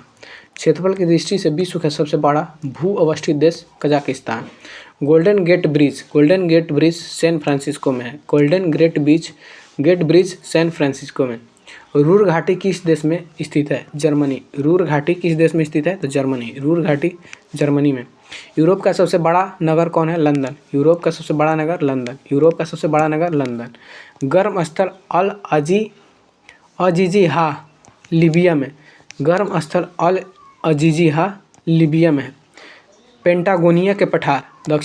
है। पेंटागोनिया के पठार दक्षिण अमेरिका में। लॉस एंजिल्स कैलिफोर्निया अमेरिका में। मोनाको स्थित है इटली एवं फ्रांस के मध्य। डॉगर बैंक क्या है? तो उत्तरी पश्चिम यूरोप के मछली पकड़ने का केंद्र। उत्तर पश्चिम यूरोप के मछली पकड़ने का केंद्र। ग्रैंड बैंक मत्स्य पालन केंद्र स्थित है उत्तरी अमेरिका में न्यू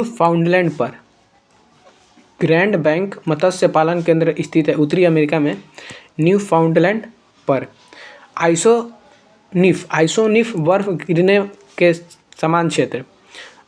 आइसोनिफ क्या है? तो बर्फ गिरने के समान क्षेत्र। आइसोनिफ यहाँ पर हमेशा बर्फ गिरता है। तो इंसेलबर्ग का निर्माण पवन के अपर्दन से। इंसेलबर्ग का निर्माण कैसा हुआ है? तो पवन के अपर्दन से। विश्व में समुद्र तट रेखा सर्वाधिक लंबी है कनाडा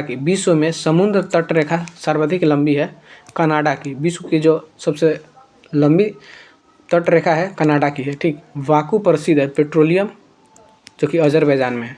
बाकू किस लिए प्रसिद्ध है? पेट्रोलियम के लिए। अजरबैजान में है। यूरोप का भारत कहा जाता है इटली को। यूरोप का भारत इटली को कहा जाता है। यूरोप का भारत इटली को कहा जाता है।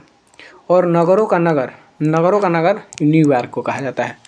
नगरों का नगर न्यूयॉर्क को कहा जाता है। तो हम लोगों का यहीं पे ख़त्म होता है। पूरा विश्व का भूगोल से संबंधित सारी चीज़ें का हम लोग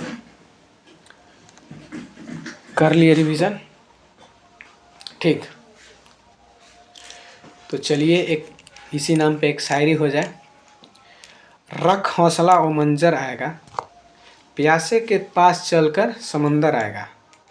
कि रख हौसला ओ मंजर आएगा, एक दिन प्यासे के पास चलकर समंदर आएगा। थक कर ना बैठ ए मंजिल के मुसाफिर, थक कर ना बैठ ए मंजिल के मुसाफिर, मंजिल भी मिलेगी और मिलने का मज़ा भी आएगा। तो थकना नहीं है, एकदम दिलो जान से मेहनत करना है और अपनी कामयाबी अपने हाथों से लिखना है। ठीक ना? तो ऐसे ही अपना एनर्जी रखिए और पढ़ते रहिए। और आप लोगों को वीडियो पसंद आई तो वीडियो को लाइक कर दीजिए और चैनल को मेरे सब्सक्राइब कर दीजिए, क्योंकि आप लोगों का काफ़ी बेनिफिट होने वाला है। ठीक, आप लोग के लिए मैं जितना बेहतर हो सके उतना बेहतर कंटेंट लाऊंगा, बेहतर चीज़ें करूंगा। बस आप लोगों का सपोर्ट चाहिए, जो आप लाइक करके कर सकते हैं और चैनल को सब्सक्राइब करके कर सकते हैं। ठीक, इसमें कोई पैसा भी नहीं लग रहा है, सारा मुफ्त कंटेंट है। हमारे चैनल पे जितने भी है मुफ्त कंटेंट है।